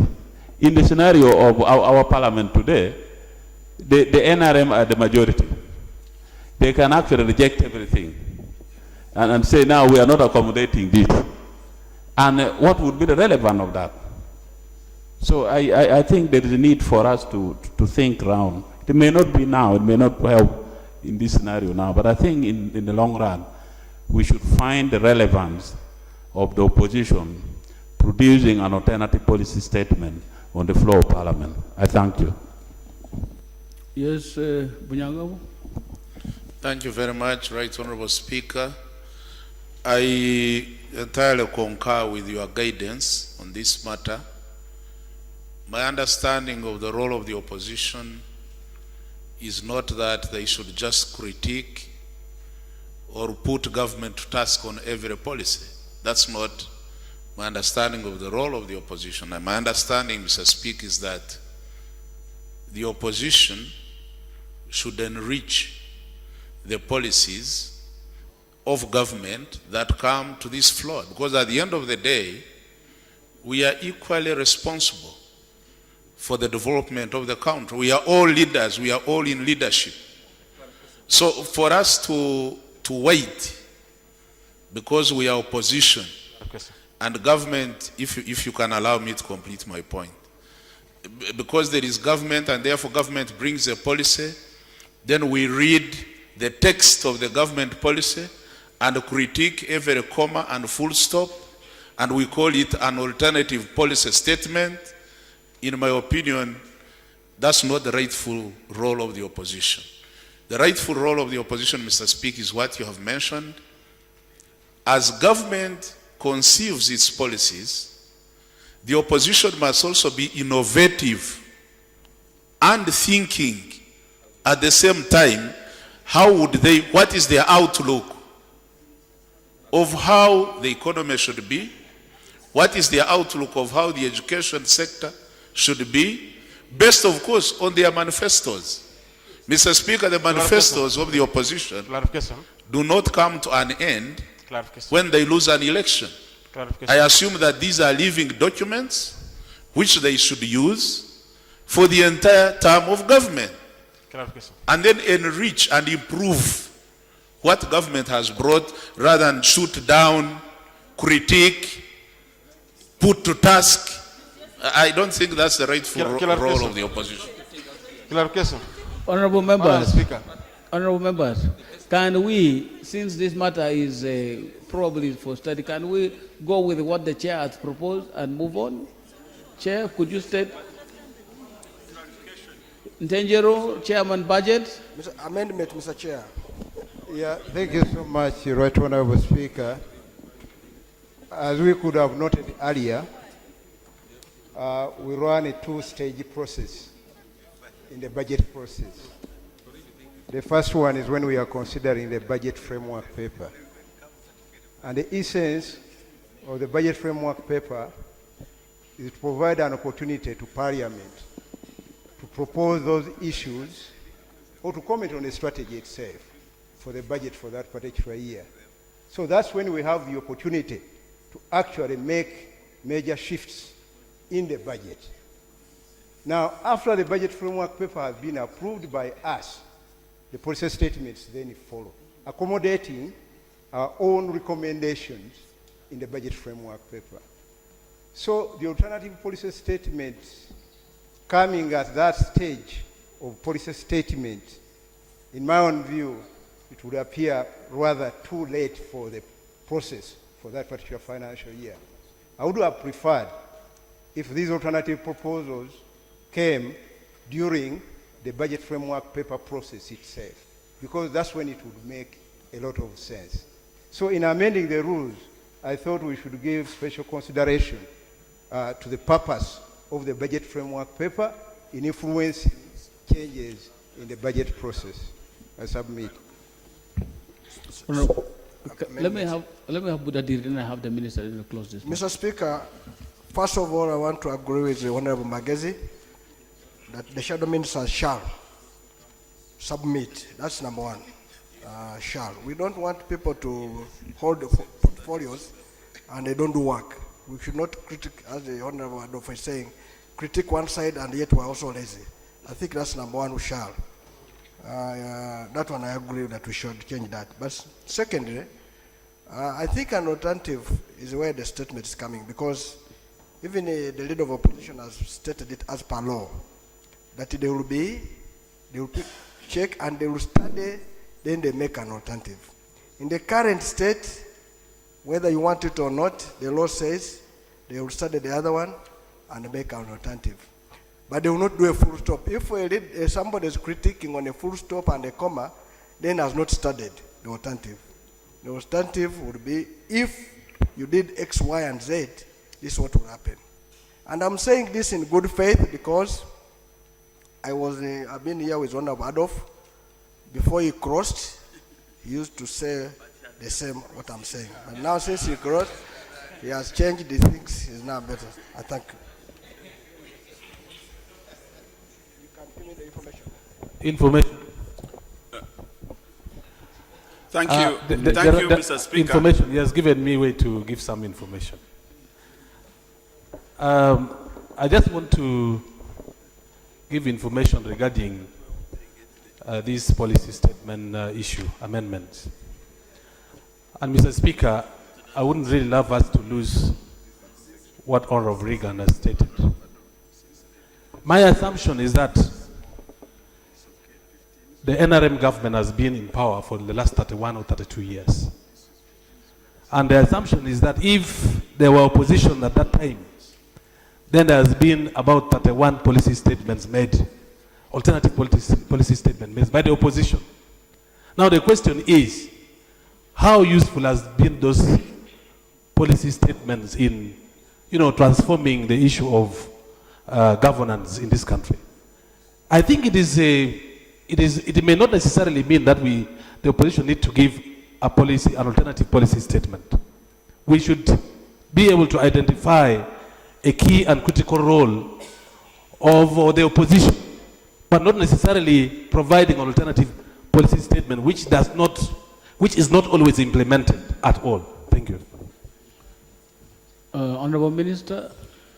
Mr. Speaker, I want to agree that we can probably take the amendment by the chairperson, given the fact that the submission of government will be on 15th March, and then the alternative comes on 29th March, which is really very short, 2 weeks from then. That could be a win-win. But I think we should take note of what the senior member of the opposition has raised, Honorable Regan Okumu, to look at the importance of these alternatives. And also, this rule, I think, maybe should not play double standards. Because if you say a minister brings a policy statement accompanied with a certificate of gender and equity responsiveness, and you allow opposition alternatives to make wild, sometimes statements without really focusing on equity and responsiveness. So what should they also be accompanied? And the attorney, Honorable Boss could help since the attorney is not there. What should accompany the alternative policy statement? Point of order. Right Honorable Speaker, I think we are here on serious business. An opposition is by law. And what we are doing here is constitutional. Is the Honorable Minister in a wild manner in order to suggest you have now killed your order. Please proceed. Thank you. So I was saying that in the future we should look at what Honorable Reagan has proposed, Information. and then also see what should accompany the policy statement from the opposition. Information. Friendly. Since we have aligned some of these things, does a shadow ministry have any liabilities or any funding they get? Should they inform the House so we should be able to, to get this? Honorable members, the issue is now only on whether it should be shall or may. And the request from the opposition say they don't have to. So they may. So can we adopt what has been proposed by the chair? I put the question to what has been proposed by the chair. All those in favor say aye, to the contrary, no. The ayes have it. Next. Right Honorable Speaker, the committee proposes that we replace Rule 137 to read as follows. Submission of revenue and expenditure of government. Sub-Rule 1. In accordance with Section 13 of the Public Finance Management Act, the Minister shall, on behalf of the President, present the proposed annual budget of a financial year to Parliament by the 1st of April of the preceding financial year. Sub-Rule 2. The Speaker shall commit the proposed annual budget to the Budget Committee of Parliament and to each sectoral committee of Parliament the part of the annual budget that falls within the jurisdiction of that sectoral committee. Justification: to align the rules to Section 13 of the Public Finance Management Act. I put the question to the amendment. All those in favor? Yes, Honorable Chigumbi. I would like to propose a simple amendment. Just to add the word on the first one, in accordance with subsection 13 of the Public Finance Management Act, the Minister shall, on behalf of the President, present and read. I want to add the word read. A justification is, while we were seeing what was taking place in Kenya, the actual presentation of the budget proposals to the country is on this very day, so that the public can participate and you can ensure that everyone's view is included.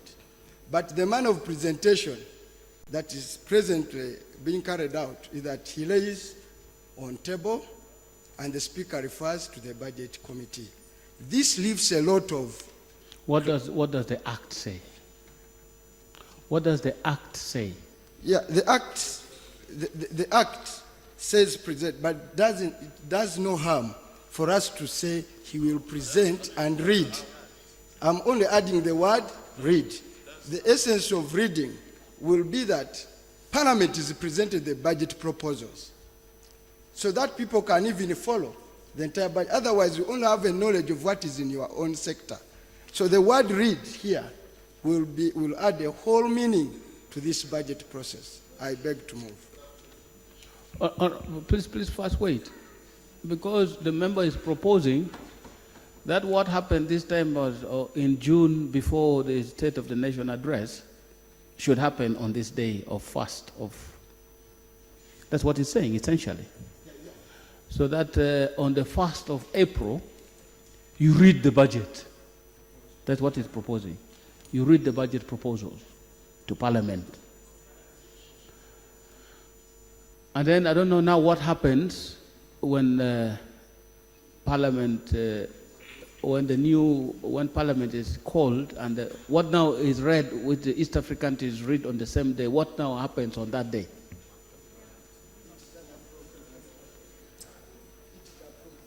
That would now be an approved budget. Yes, Honorable Minister? So you read it twice.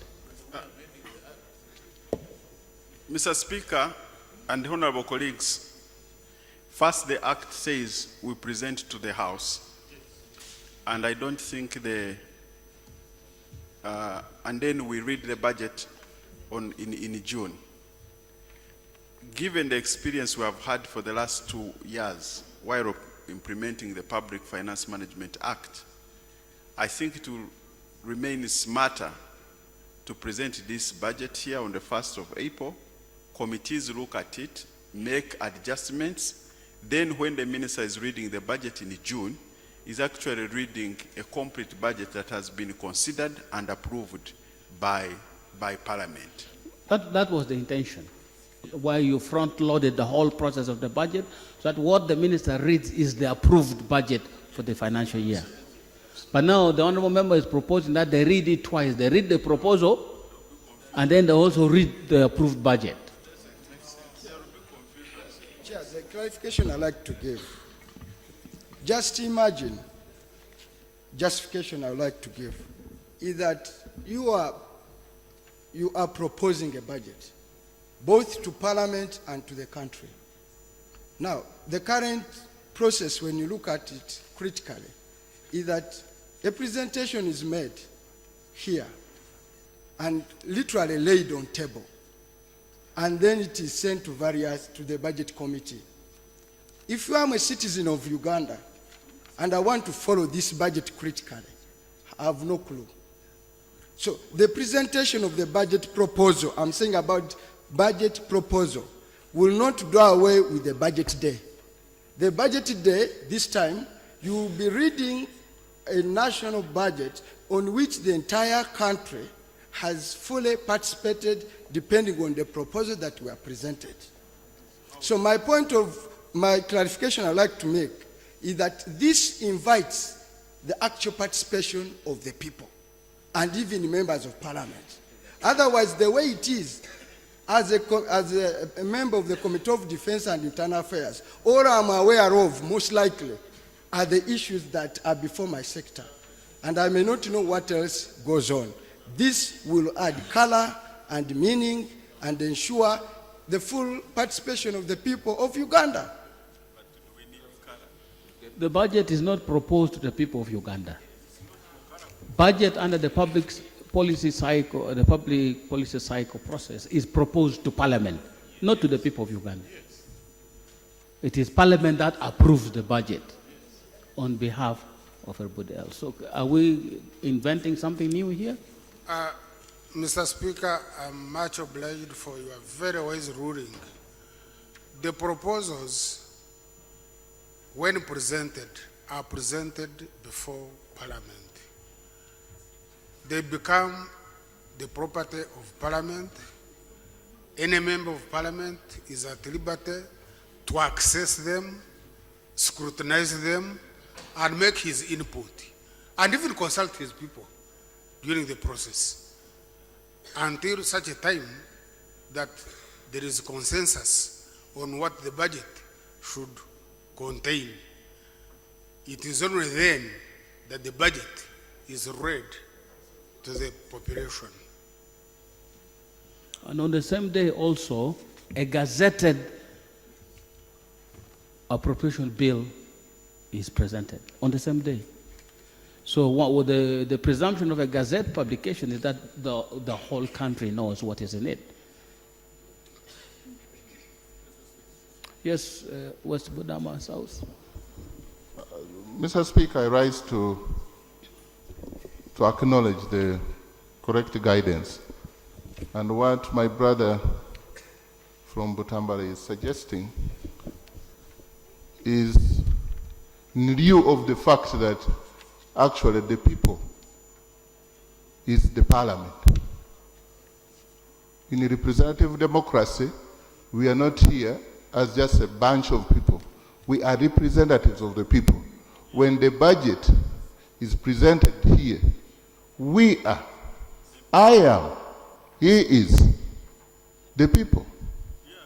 So people get involved in the budget process, in this process in Parliament, at Parliament, through us. So that is what Section 13 was considering when they say the minister, on behalf of the president, shall present the proposed annual budget of financial to Parliament. Parliament, yeah, I would be pleased to have. Thank you. Honorable colleague, I have a copy of the Public Finance Management Regulations, and there is a whole detailed schedule of the budget circular And I think it is item 8, publication of the budget framework paper on the website of the Ministry of Finance and other media. That is after 1st Feb, when the budget framework paper is approved by Parliament. So there is within the schedule a provision for the public to know what is in the budget framework paper and the budget. But I think when it comes here to the House, it is then for the House. It cannot be for everybody. But already it is there. Can I put the question, honorable members, and make progress? I put the question amendment as proposed by the chair. Will those in favor say to the contrary? No. The ayes have it. Next. Right, Honorable Speaker, the committee proposes the following amendment to Rule 138. Consideration of the reports on policy statements and the proposed annual budget. Replace Rule 138 as follows. Sub-Rule 1. Each sectoral committee shall consider, discuss and review policy statements and the budget estimates committed to it under Rule 137, including the budgets of the public corporations and state enterprises that fall within their respective jurisdictions, and submit its report to the House not later than the 15th day of May. Sub-Rule 2. The House shall consider the sectoral committee reports within a period of 14 days and refer the approved recommendations to the Budget Committee for reconciliation, harmonization, and consolidation as the case may be. Sub-Rule 3. The Committee on Government Assurances shall forward to each sectoral committee pending government assurances at the beginning of Parliament consideration of the budget. Sub-Rule 4. The Budget Committee shall present its report to the House within 7 days. Justification. To align the rules to the Public Finance Management Act, specifically sections 13, subsection 4 and 13 and section 14, and ensure that government fulfills its pledges. Honorable Chair, if we say within 14 days, not later than 15th day of May, and then within 14 days, the committee should consider. Remember that the 31st is the last day of passing the budget of May. It is the 31st. So 14 days will bring you to the 30th. And then you are giving Parliament 7 days. That will go to the 6th. That is when they read the approved budget, usually.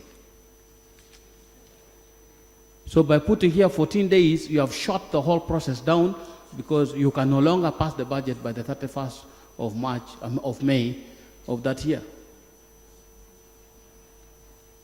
Thank you, Mr. Speaker. There is another anomaly, Mr. Speaker. Duplication in the work of the Parliament. You can see, and this was in the old rule and they have not cured it, that when the proposals come here, you send them to the committee. The committees report to the House. The House debates and approves the recommendations of the committees. And then you send this back to the Budget Committee.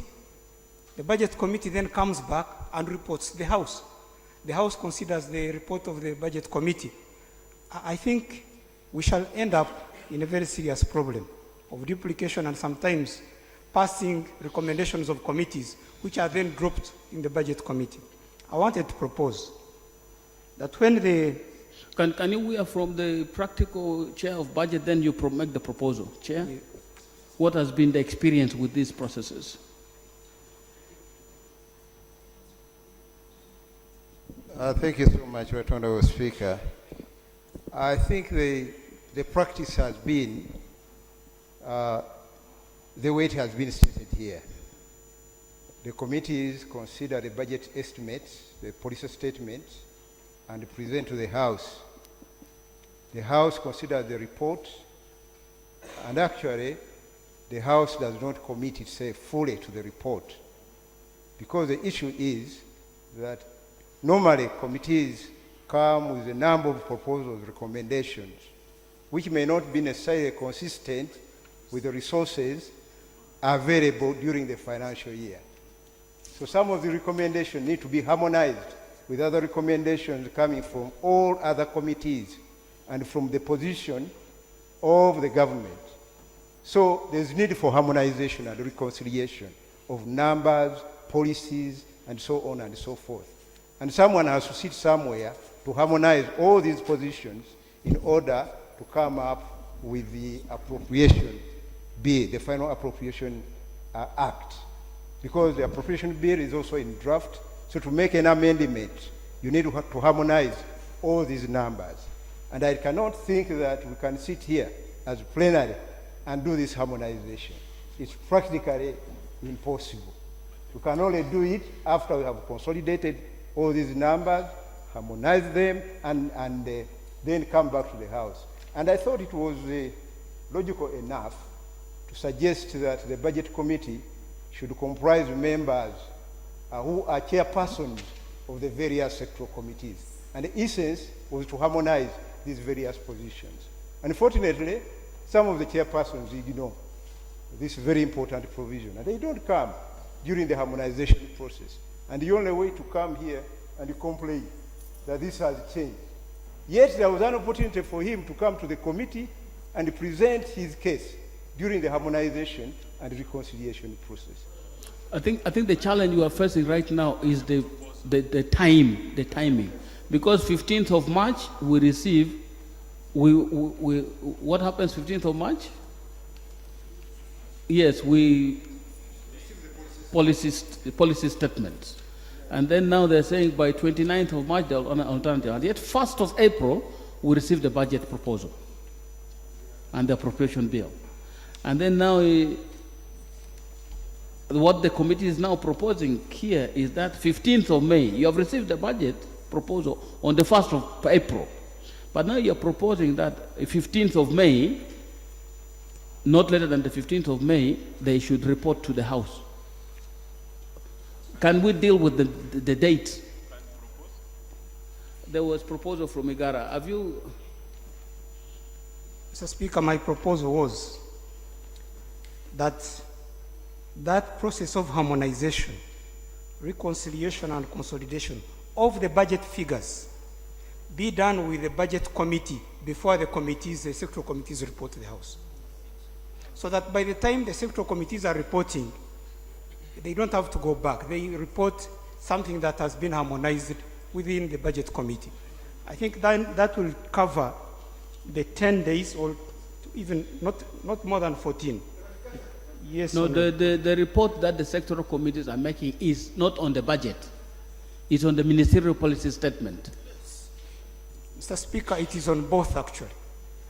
We have both the ministerial policy statements and the budget. Yes, colleague. Mr. Speaker, thank you. I want to thank Honorable Magenzi. The clarification I want to seek. You see, in short, you are shifting power to a budget committee, whereby when the committees go there, they say, for us, we're final, whether you agree or you don't, this is a final position. If we do that, we're going to create a monster in the budget office, a budget committee. The clarification I'm seeking, would it be better that the sectoral committees present their policy statements with the budget figures? Because after the policy statement, they will come with the budget figures. Then we say, go to the budget committee, go and harmonize, come up with a position which is final. Now, where a committee has a disagreement, wouldn't it be better to come and say, we reached there, given these facts, this budget committee rejected, but I believe we need some money to do X, Y, and Z. And now they're appealing to the what? To the House. So that the House now takes a final decision how to deal with the report of the budget committee, also taking into consideration the report of the sector committee. How would you say that? No, but members, really, practically speaking, if you open that process, then you will not finish. If you open up that process after the budget committee have harmonized the figures and you open it up, you will not pass the budget. That is a fact. Mr. Speaker, the budget committee comprises of all the chairpersons of the committees. Now, it's only as Honorable Gorobi has said, maybe some members who don't attend, but in my view, because the cycle requires that by 15th of March, the minister presents the ministerial policy statements to Parliament. And by 1st April, he presents the draft budget estimates to Parliament. Now, I think Honorable Mafabi is making a good proposal that these be done at the same time, so that the sectoral committees consider both and harmonize with the budget committee, especially the budget figures, so that by the time they come, because at the end of the day, Parliament plenary has the final say, especially on the recommendations and proposals of the ministerial policy statements. At the end of the day, it should be Parliament to say yes or no, not the budget committee. And that means that the committees should harmonize and consolidate with the budget committee before they come and present to the plenary. You see, that has been happening. But the challenge that we have is from 1st of April, when we receive, from the 15th of March, when we receive the ministerial policy statements, if we do, because last time we didn't, we lose 14 days waiting. No, we don't lose. We have to put aside 14 days to wait for the alternatives from the shadow government. Okay? And by the time we are waiting for those 15 days, it is already 1st of April. The budget is coming. Because if we had received the ministerial statements by 15th of March and the committees had started handling it, then probably by the time the budget is coming, the committees would be ready to report on the ministerial policy statement and then now wait for the figures in the budget.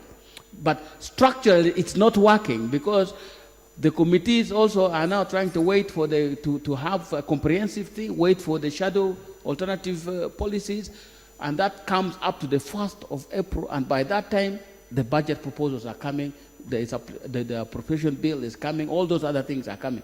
So now by the time the committees are beginning to engage, they have both the ministerial policy statement spending and the budget proposal. Yes.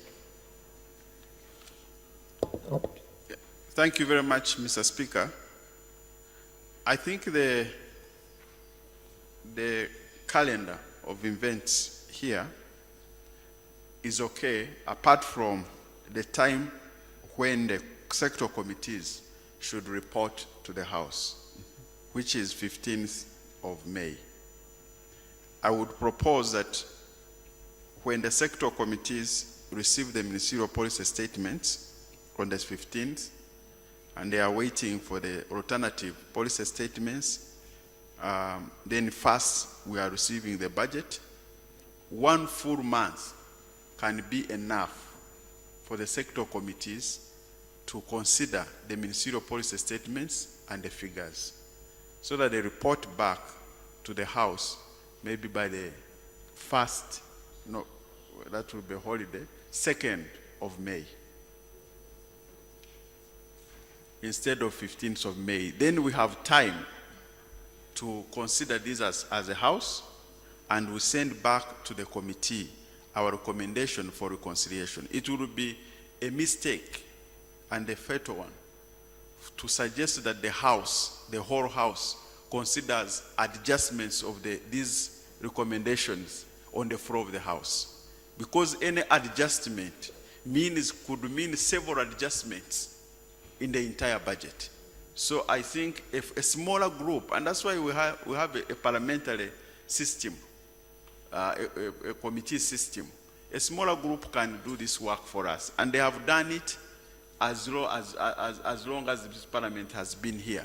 And so to avoid what has been happening, Mr. Speaker, because all the time, for the last 11 years I've been here, we are always under tension to complete the budget within 2 days. I think we can adjust the date from 15th, 2nd, so that we have enough time, a whole month, to do whatever we want to do and do it in time. I propose. Chair. Mr. Speaker, what normally causes delays in the committees to deal with the policy statement is this problem of the submission of the annual estimates on 1st April. Because those estimates must be consistent with the figures in the policy statement. What happens that ministers come with draft policy statements and lay them on table, simply because Ministry of Finance has not yet finalized the annual budget estimates. And these annual budget estimates include figures for the various votes. And this is what we went through recently.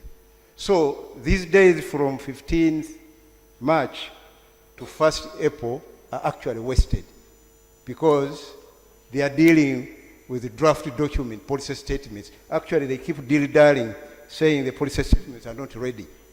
Just to try and be, to wait for the final annual estimates, which come on 1st April. Since the law says that the minister shall present the proposed annual budget of the financial year to Parliament by 1st of April, I think that provides room for the minister to present the estimate before 1st April.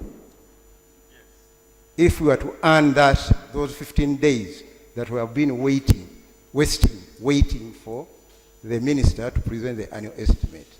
So if it is agreeable, I'm suggesting that we can, in the rules, indicate that the minister will present the annual estimates on the 15th of March. Yes, and that will create a lot of room for us, to deal with the policy statement.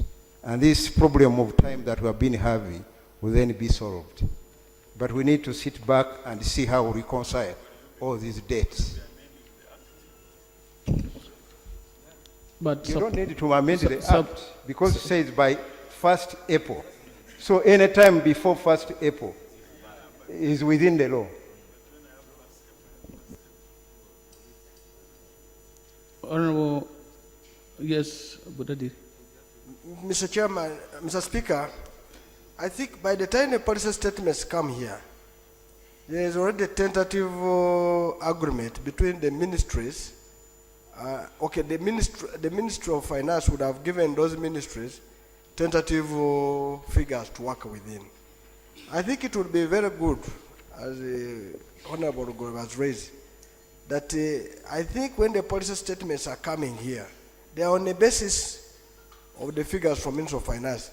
The Ministry of Finance should, on the same day, on the 15th, present the tentative budget estimates for consideration, because already it is already in the policy statement. I think that one does not do us harm, unless Honorable Bahati has another view, but I think that would be good for it, so that we're able to process the budget immediately, so that by 15th of May, the budget is done.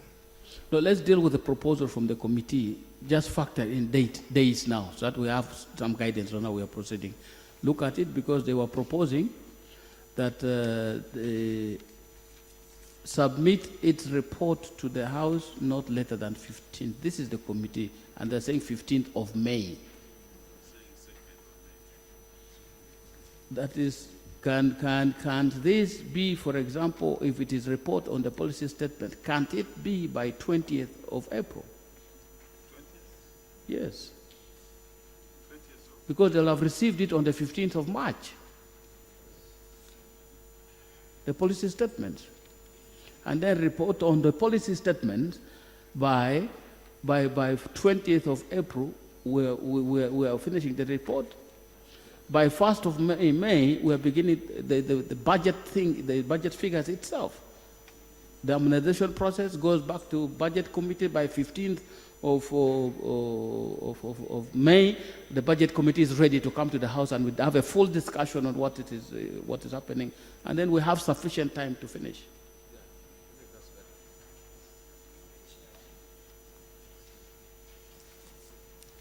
Yeah, Mr. Speaker, I agree with the proposal that the sectoral committee can report back to the House by 20th of April. Because then we would have 10 days within which to finish with the reports, and now the committees go back to start dealing with the issues of the figures and harmonization with the budget committee. Would that work, Chair, please? But then you can, the Attorney General could But I don't think there is any problem by saying we can, at the same time, present the budget estimates by 15th March. The Act says by 1st April, so in the case of anything, we shall still have up to 1st April. But in the rules, we can say 15th March, unless there is any legal, because that's what the chair of the budget is suggesting. Yeah, he's suggesting, unless the Attorney General has any legal issues. The only thing you can say is to be consistent with the Act by that date. So, Right Honorable Speaker, if the committee were to rephrase its proposal and say, each sectoral committee shall consider, discuss and review policy statements and the budget estimates committed to it under Rule 137, including the budgets of the public corporations and state enterprises that fall within their respective jurisdictions, and submit its report to the House not later than the 20th day of April. Would this then cure the rest of the proposal? Some clarification. Would it also have to be with the budget estimate? Thank you very much, Mr. Speaker.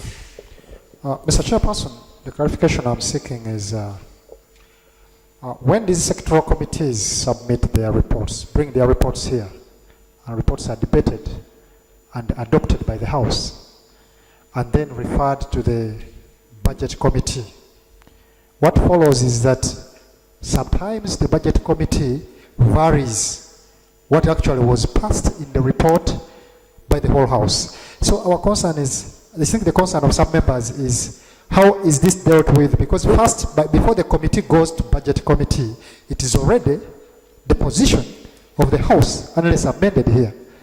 So, is it really appropriate that, again, the budget committee can review what the whole House has passed? Or we can say that sectoral committees will only maybe lay the reports here and forward to the budget committee, such that now budget committee will make one report to be adopted by the whole House. Can it be like laying the report than presenting? Then it is adopted and passed by the House, taken to budget committee and rejected there. Make some clarification on that. You see, at the time of presenting the report on the ministerial policy statement, the House is not in a position to adopt figures. No.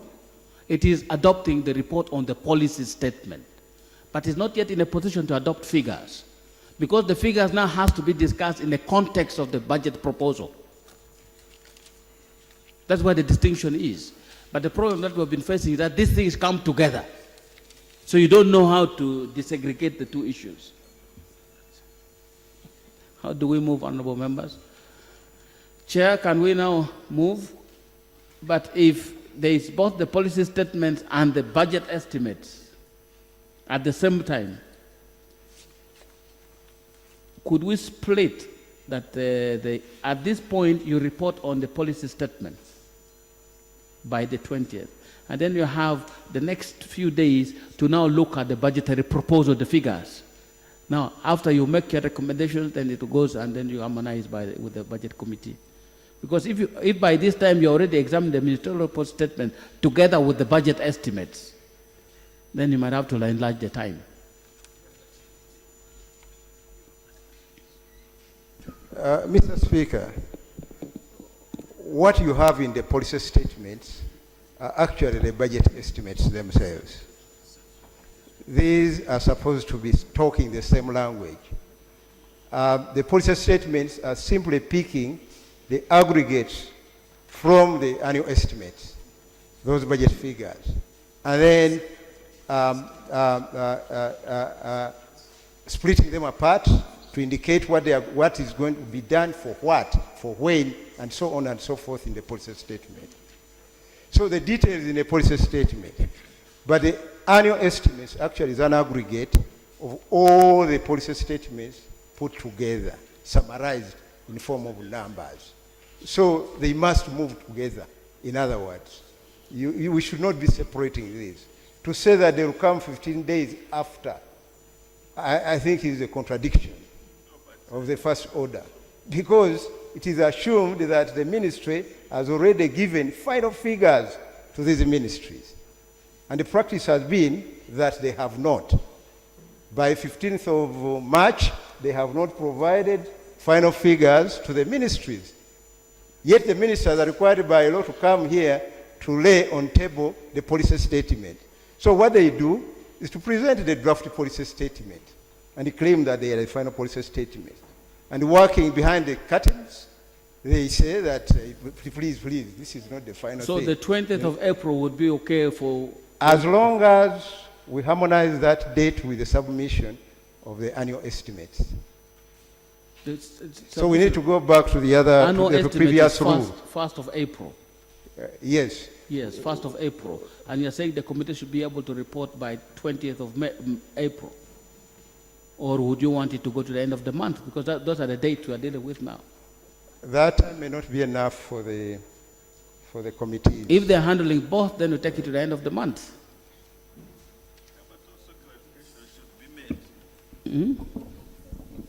I think clarification, we should make this clarification that there is a difference between a ministerial policy statement and budget estimates. A ministerial policy statement includes other issues, policy issues. It includes performance of the sector. It includes how did the sector implement the recommendations of the House. So I think the committees can start even work on the 15th.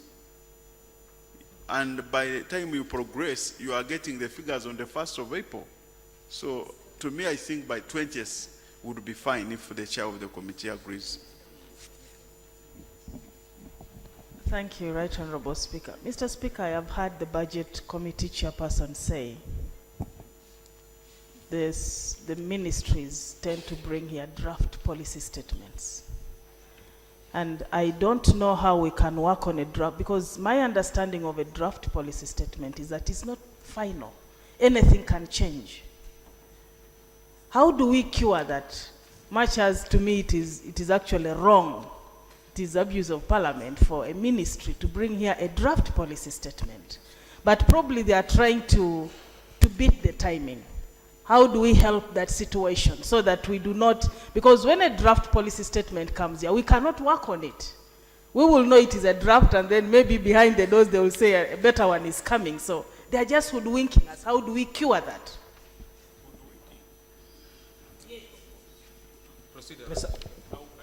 Procedure. Thank you, Right Honourable Speaker.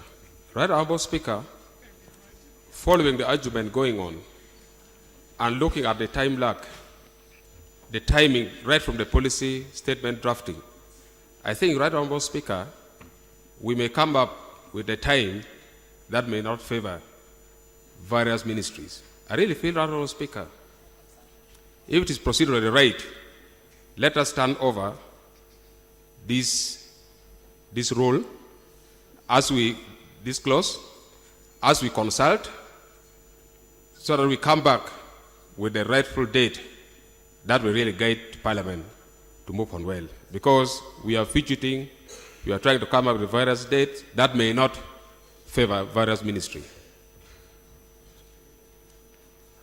Chair. Right Honourable Speaker, I agree with the member's suggestion. In view of the many suggestions that have come up, I would require some additional time to consult my technical staff and the chairperson budget so that I come up with a framework that works. So I propose that we stand over this and continue with the rest of the amendments. Okay. But there's something you're going to have to help the House with. In approving a report on the ministerial policy statement, do you approve the figures as well? Yes. The answer is no. Because it's no, because it's not a budgetary proposal. It is not a budgetary proposal. It is the view of the ministry, what things would be fit for it.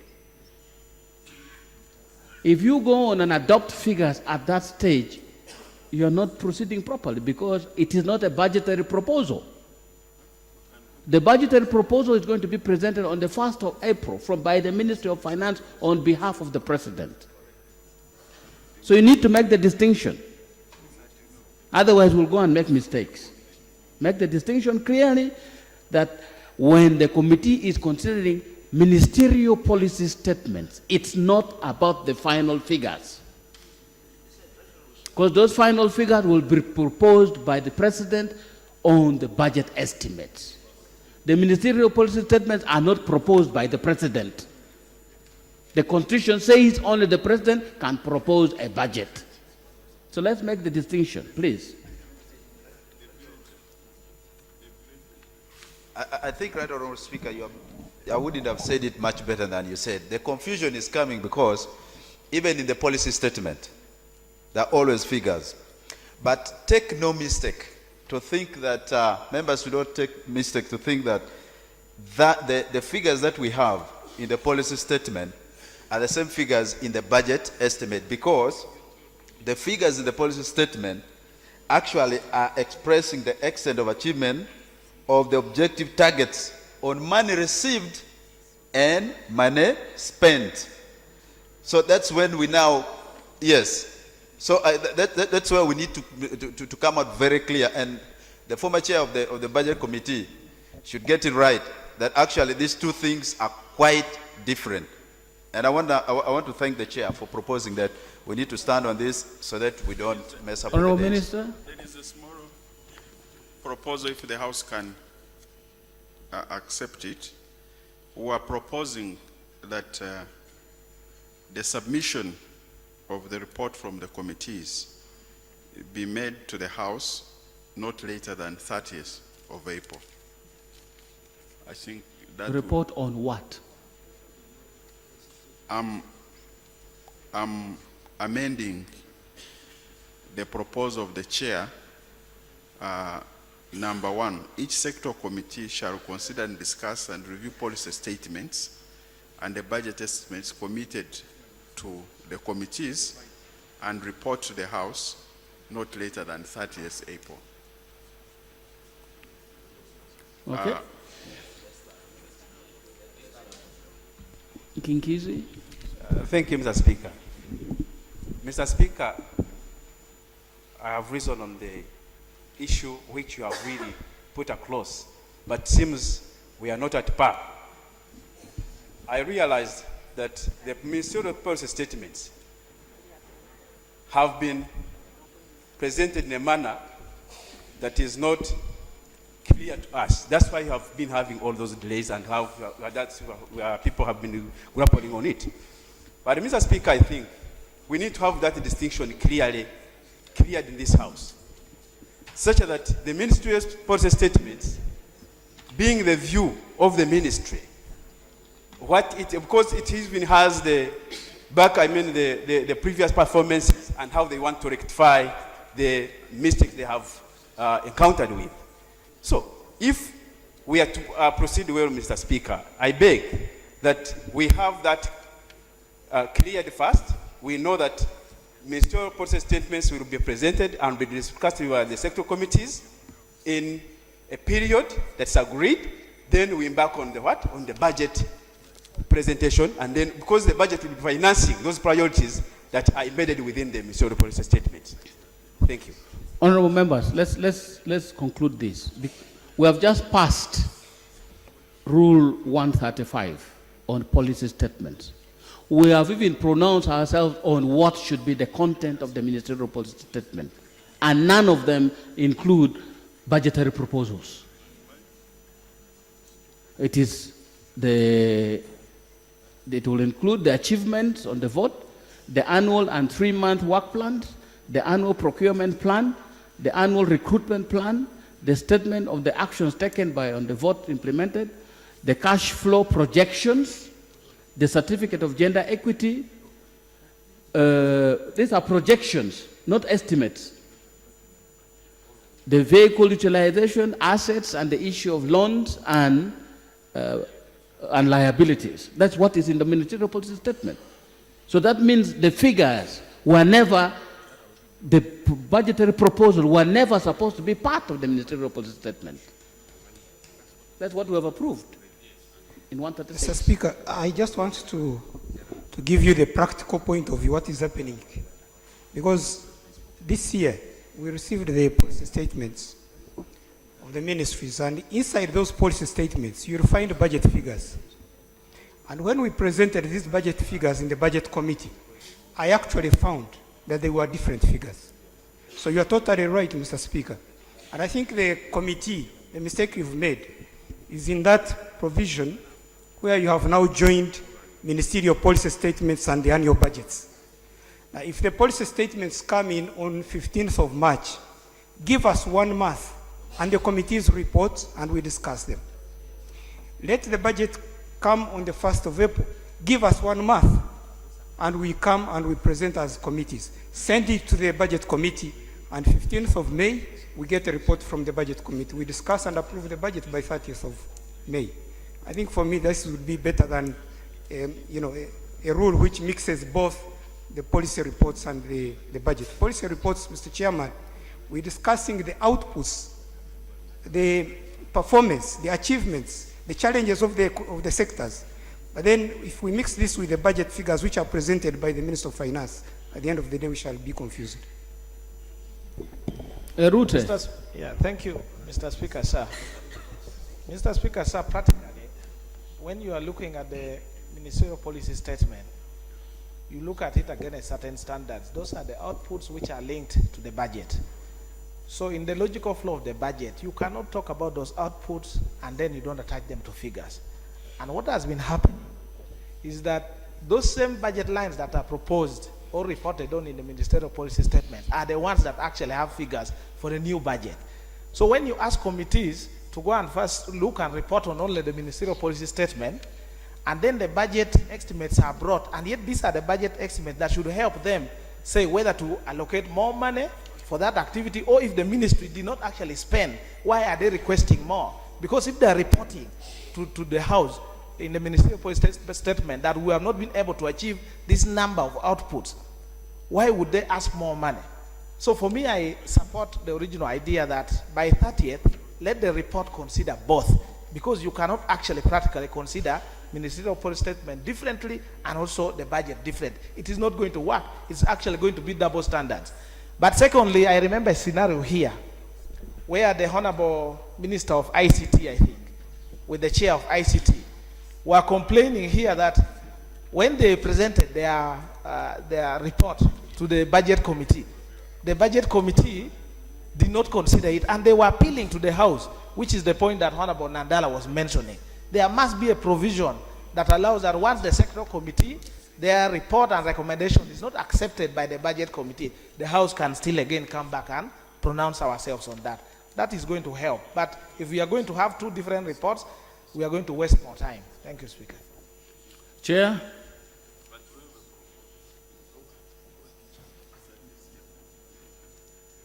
Right, Honorable Speaker, in view of all this, I request that we momentarily stand over this as I try to harmonize these figures. Okay. Then we'll come back to the rules. No, we can continue with others. No. We cannot. The issues are interlinked. Stand over this matter. Next item. Item number 5 on the order paper. Motion for adoption of the report of the Committee on Gender, Labor and Social Development on Occupational Safety and Health. Honorable members, this report was presented and I propose the question for debate. And if we could adopt the report of the committee with its recommendations, that would be a short way of handling this, but the debate would be in order. Motion?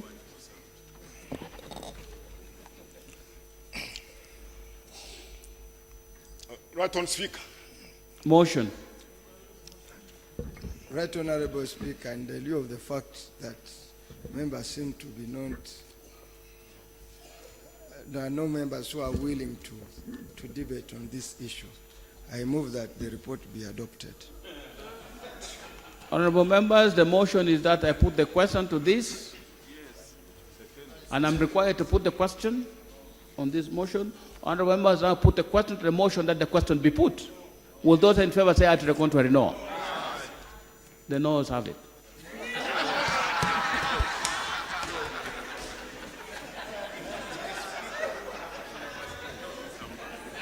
Can I put the question again? On the motion that the question be put. I put the question to the motion that the question be put. Will those in favor say aye? To the contrary, no? Aye. The noes have it. That means we debate. But there being no debate, can I put the question for the adoption of the report of the committee? Honorable members, I now put the question to the motion for adoption of the report of the committee. I now put the question that the motion that the report of the Committee on Gender, Labor and Social Development on Occupational Safety and Health be adopted. Will those in favor say aye? To the contrary, no? Aye. The ayes have it. Next. Item number 6 on the order paper. Motion for adoption of the report of the Committee on Gender, Labor and Social Development on Nodding Disease Syndrome. Thank you. Yes, we had asked the chair or whoever presented this report to give us a summary of the recommendations that we can take a decision on this. Quickly, please. Thank you, Right Honorable Speaker and honorable members.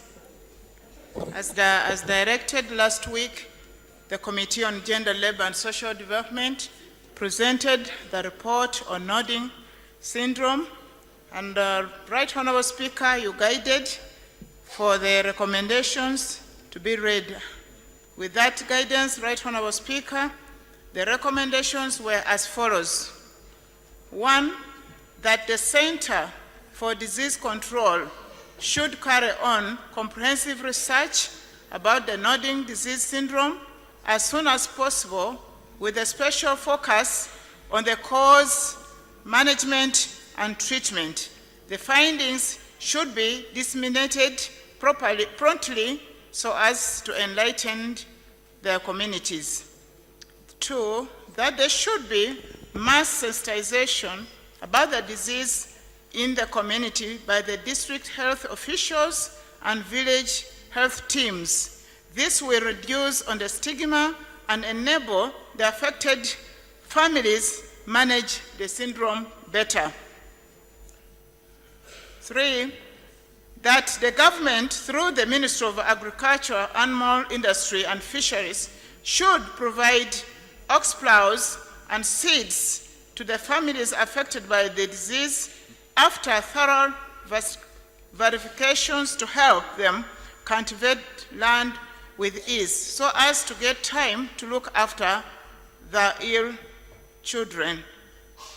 Right Honorable Speaker and honorable members, that the ministry that is under management of Nodding Syndrome, that the Ministry of Health should declare the region as affected area and treat Nodding Syndrome, disease syndrome as a special case. Victims should be given cards of accessing medical care. Right Honorable Speaker, that the health center 2 near Tumangu Nodding Center should be upgraded to Health Center 4 for referral purposes and adequate equipment and resources to handle the disease burden in the community. And the essential drugs should be availed to this facility.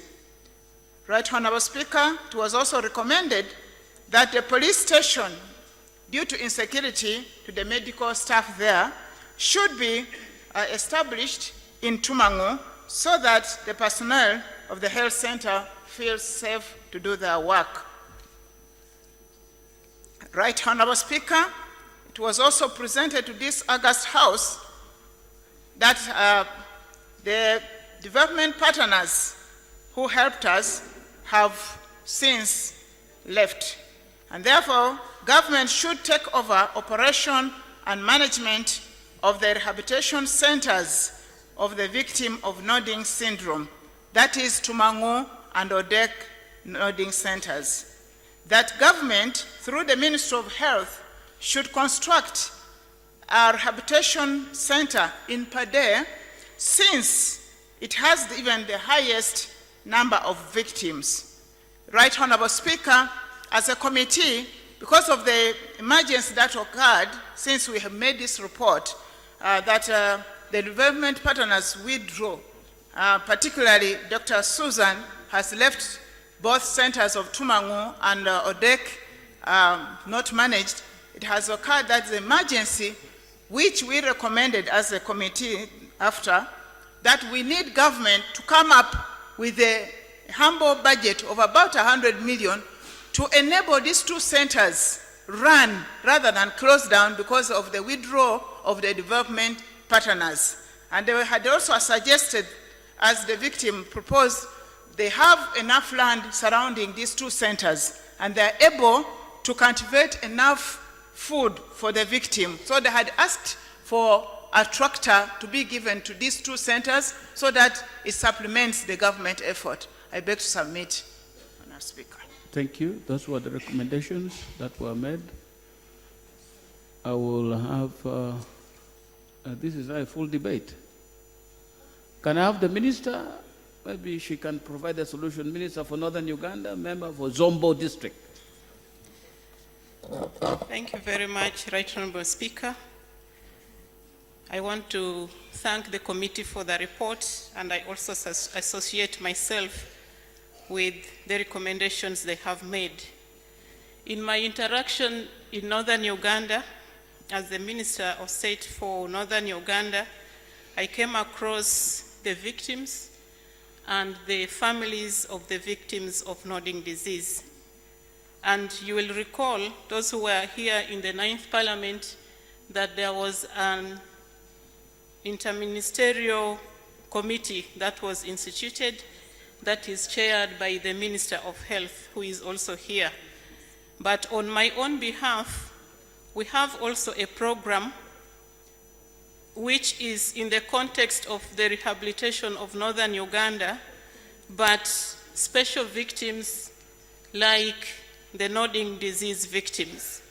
And this is because it affects productivity and it increases the poverty prevalence in Northern Uganda. So when I shared this with the Prime Minister, he has asked us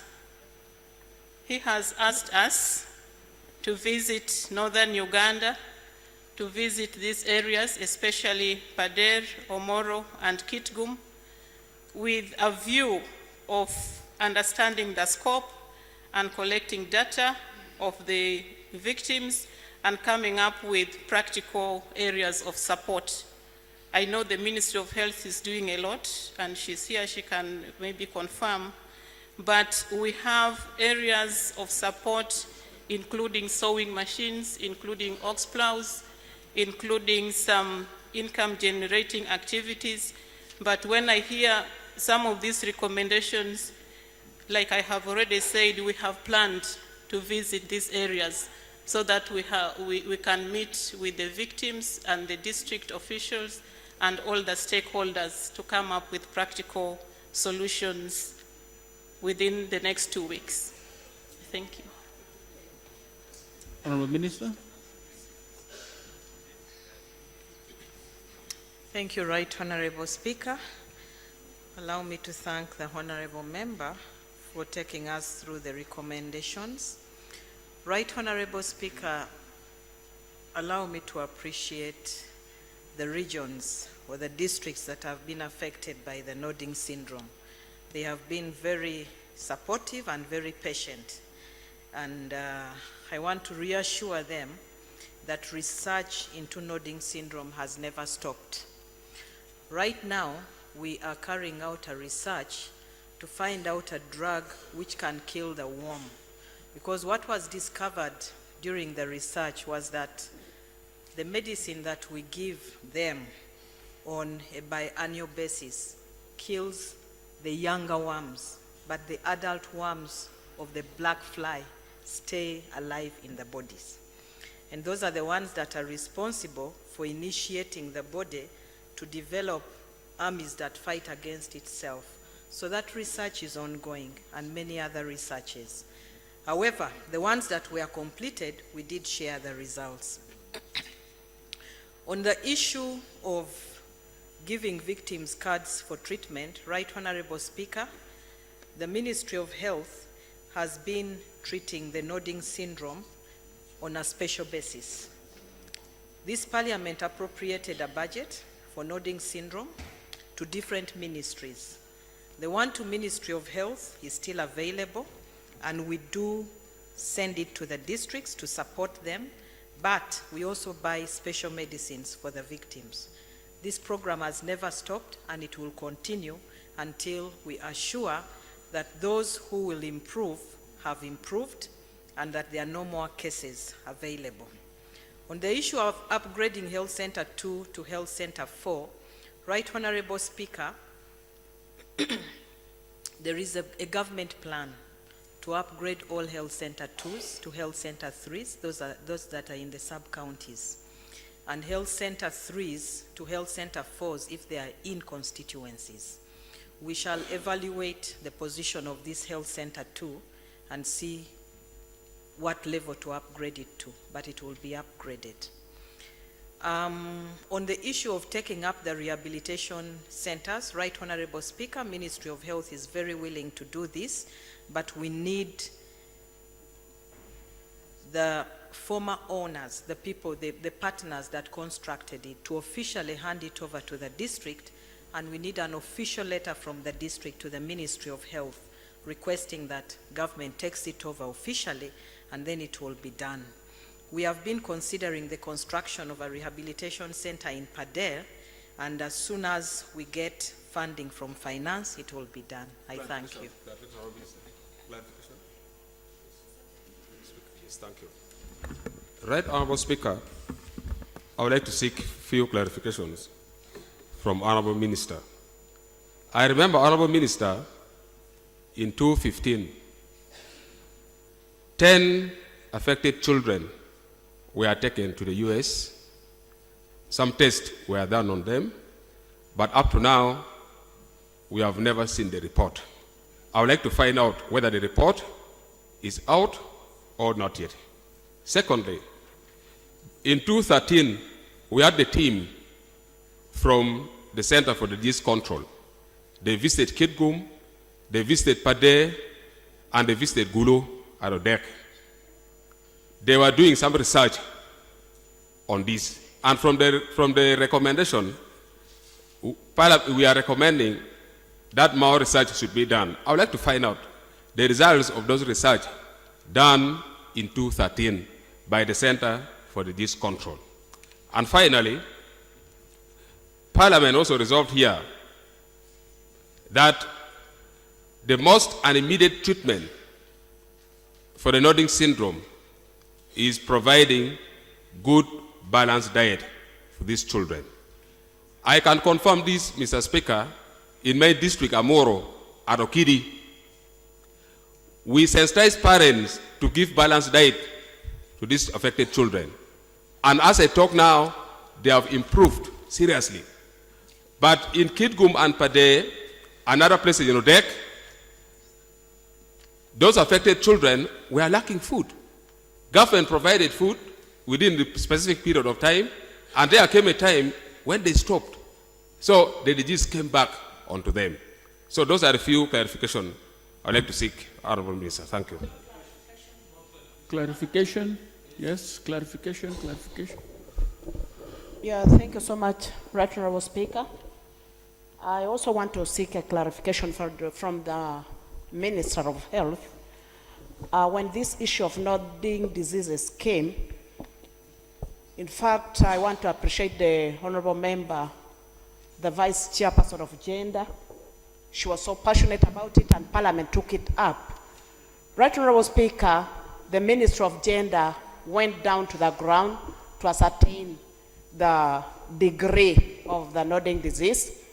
I remember they also went as far as spraying the areas where there was that incidence of nodding disease. My place, Aromo sub-county, was one of the areas that was identified, and there was a camp for those children affected with the nodding disease. In this recommendation, and also from whatever she has just said, it is only a few districts, say Pade, Kitgum, and other areas have been isolated. I want to get a clarification. What are you saying about those children who were identified in some of the sub-counties in the Lango sub-region, and what is government deciding on the fate of some of these children? Thank you so much. Can we seek clarification in a brief way? Yes, Chua? Yeah, thank you, Right Honorable Speaker. Right Honorable Speaker, the clarification I want to get from the Minister. I remember when we were vetting the Minister in the Appointment Committee, we raised the question of the nodding disease.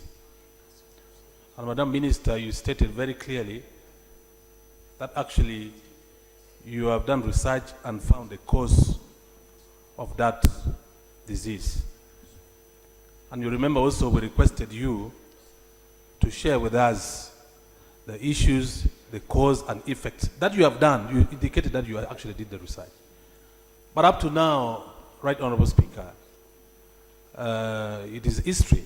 It has come to pass. We have not known the cause, and even in the committee report, they have clearly indicated that up to now there is, the cause of this disease is actually not known.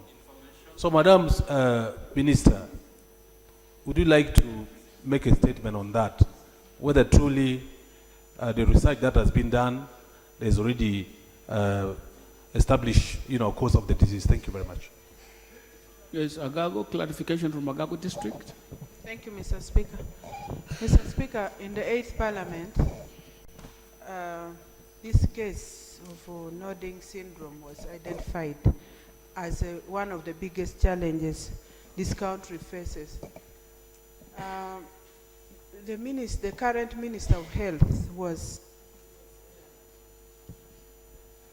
the director in charge of health by that time. And the preliminary results of research then in the 8th Parliament indicated that there was need for massive vector control program that would be a sort of preventive measure to kill the black flies that caused, because I remember they would use terms like onchocerciasis, those kind of, that they would, when they do the preventive measure, it would prevent children from getting it at that age, at that stage, when the rivers are all sprayed. So I wanted to find out whether the ministry has already fully implemented this vector control program, because to me I think that one would really be one of the most lasting solutions as we also try to address the curative measures that are currently going on, so that in the future, in the near future, we do not get these children again, especially the young ones, to get to contract the syndrome again. Thank you, Mr. Speaker. Gulu, please seek clarification, no speeches. Thank you, Mr. Speaker, sir. My clarification is on other sectors, other ministries, because it looks like this nodding syndrome is not just a domain of health only. Education was very much affected. And the feeding, the agriculture comes in. And agriculture, fishing, and what? Those other ministries. Now, including even, is it Northern Uganda Ministry? That is Minister of State for Northern Uganda. I know Honorable Minister of State for Northern Uganda went around and also supported some other activities there, the youth especially. But nodding syndrome has been the worst affected and the most vulnerable. Those other sectors, I do not know, Honorable Minister of Health. Have you been really in dialogue with them to see how best to help these people? Because the parents of these children do not have really time also to go and try to give these children good feeding, nutrition, good nutritional food. So have you been working together, those other ministries? Thank you. Omoro, District. Thank you, Right Honorable Speaker. I would like to seek clarification from the Minister of Health as far as the interventions with the different interministerial committees concerned, whether in their assessment they have bothered to find out the impact of the different interventions being done by the different ministries. I am saying this specifically with the interventions on agriculture in the interministerial committee. From 2013 to date, I'm wondering whether they've registered any impact as far as intervention on nodding syndrome is concerned. Second, Right Honorable Speaker, the Minister for Northern Uganda said in 2 weeks' time they will make an effort to go to the ground to assess the conditions so as to see what can be done as far as withdrawal of the different partners involved in nodding syndrome is concerned. The Minister of Health, in her statement here, said that the ministry is very much willing, provided the districts can write officially to the Ministry of Health, and of course also after the development partners handing over the different centers officially to the districts. Omoro District Local Government in particular, which is hosting one center in Odek, have made all the necessary formal letters to the Ministry of Health. I'm wondering, with the timeline of 2 weeks by the Ministry, Office of the Prime Minister, and the arrangement in plan by the Ministry of Health, whether this will take care of the deadline given by the development partner working in Odek sub-county of withdrawing on the 1st of August. 30 children are in the center admitted, and when they withdraw on the 1st of August, what will happen to these children who are currently being hosted at the center? Thank you, Right Honorable. Yes, Honorable. Yeah, thank you, Honorable Speaker. The clarification I'm seeking from the Minister is she talked about they are planning to conduct some studies, and I'm sure you got a background information to this disease. There were many studies done before in South Sudan, in northern Tanzania, and also in northern Uganda. And those studies gave some theories of the causes, one of which was the use of biochemical weapons, which was not concluded that the effect of the biochemical weapons used in the war affected the people. And then another issue was the issue of parasitic, that what we were calling oncovolvulus. It's a kind of virus which causes river blindness. You need to link your studies to how nodding disease is related to river blindness, and so that our studies can really be very conclusive to get the solution.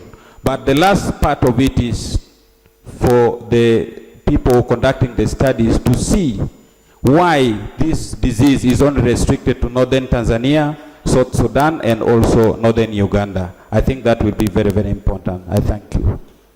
Honorable Minister.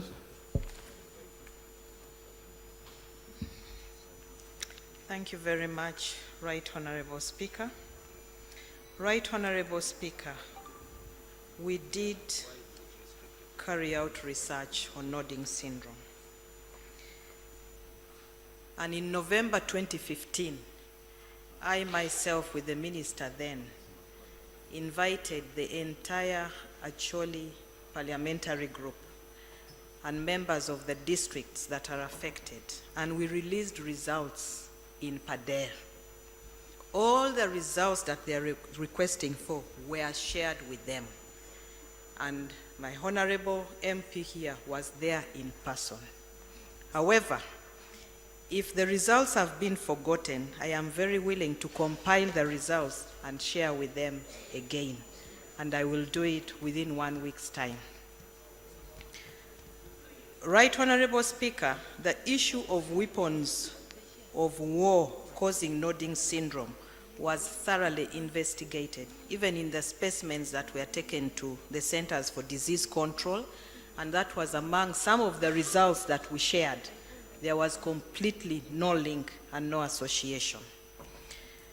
On the issue of food, food is being provided for the patients with nodding syndrome in 2 different ways. The Prime Minister's office has been providing the greater bulk of food for the patients as well as for the relatives. We have only been providing money to the districts to purchase additional food that he is calling the balanced diet. We give this money to the districts, and we expect the districts to contract people to supply this food. But Right Honorable Speaker, allow me to say we have had problems. Some of the districts don't even use the money, they return the money. But we have been providing it because this money is sent to health every quarter. Right Honorable Speaker, on the issue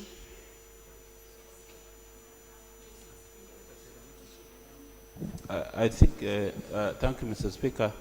I think the Honorable Minister has raised very serious issues because if a district can receive money and return, I think we deserve to know that district and the amount of money returned, when was the money sent, how much was that money, and the district, so that also we as Parliament can take responsibility on those district leaders. I thank you, Mr. Speaker.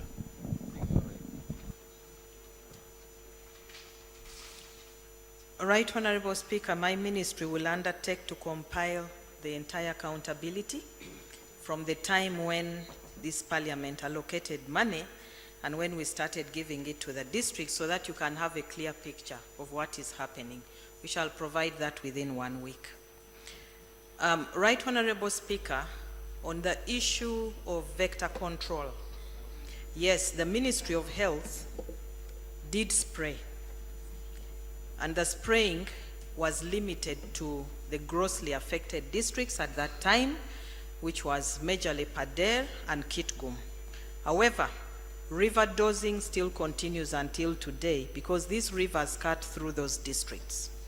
We have not stopped river dosing. We have not stopped ivermectin distribution on a biannual basis because those are the vector control interventions that are ongoing, the 3 of them.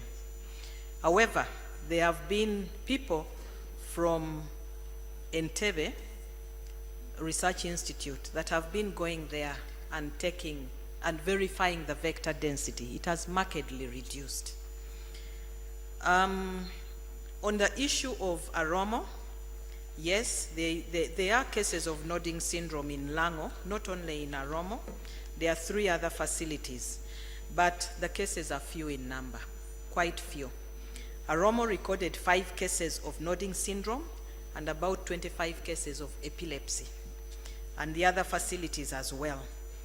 The original proposal was to have rehabilitation centers in areas that are grossly affected. And that is why the original decision was to look at Pader and to look at Kitgum. Right Honorable Speaker, to date, we don't have new cases of nodding syndrome. The cases we have are epilepsy. They are not nodding syndrome. The cases of nodding syndrome have remained as they were since we started intervention. This is a fact from research. I thank you. Thank you. Honorable members, the committee has made these recommendations and you have had the interventions from the ministers. But there are issues that remain outstanding. What will happen from tomorrow? And from the submissions, some of the statements that the Office of the Prime Minister is supplying food may not be entirely true because people have been there. and these issues. So can we have a better response on this matter next week when the ministers have consulted before we adopt this report? I think the issues have been summarized properly for the ministries affected to take charge, Office of the Prime Minister, the Minister of Health, and the other ministries who are part of these things. Can they come back on Thursday of next week and make us understand more on these issues that have been raised? Please, let's have this issue properly, then we can have further discussion on this. Please, let's leave it like this. Let's have this matter. The areas have been raised, the concerns have been raised, but those issues of a partner withdrawing is for real. Dr. Suzanne is leaving by the 1st of August. And those centers will be unmanaged and controlled, and something has got to be done. And the districts, honorable members, you have heard that the districts have to show that they own those facilities, and they have to write to the ministry that they can now take it over. And if they're still in the control of the partners that help construct them, then please make these arrangements with the partners so that they can transfer to the districts, and we see how to proceed with this matter. So, honorable members, this House is adjourned tomorrow, 2 o'clock.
Whip.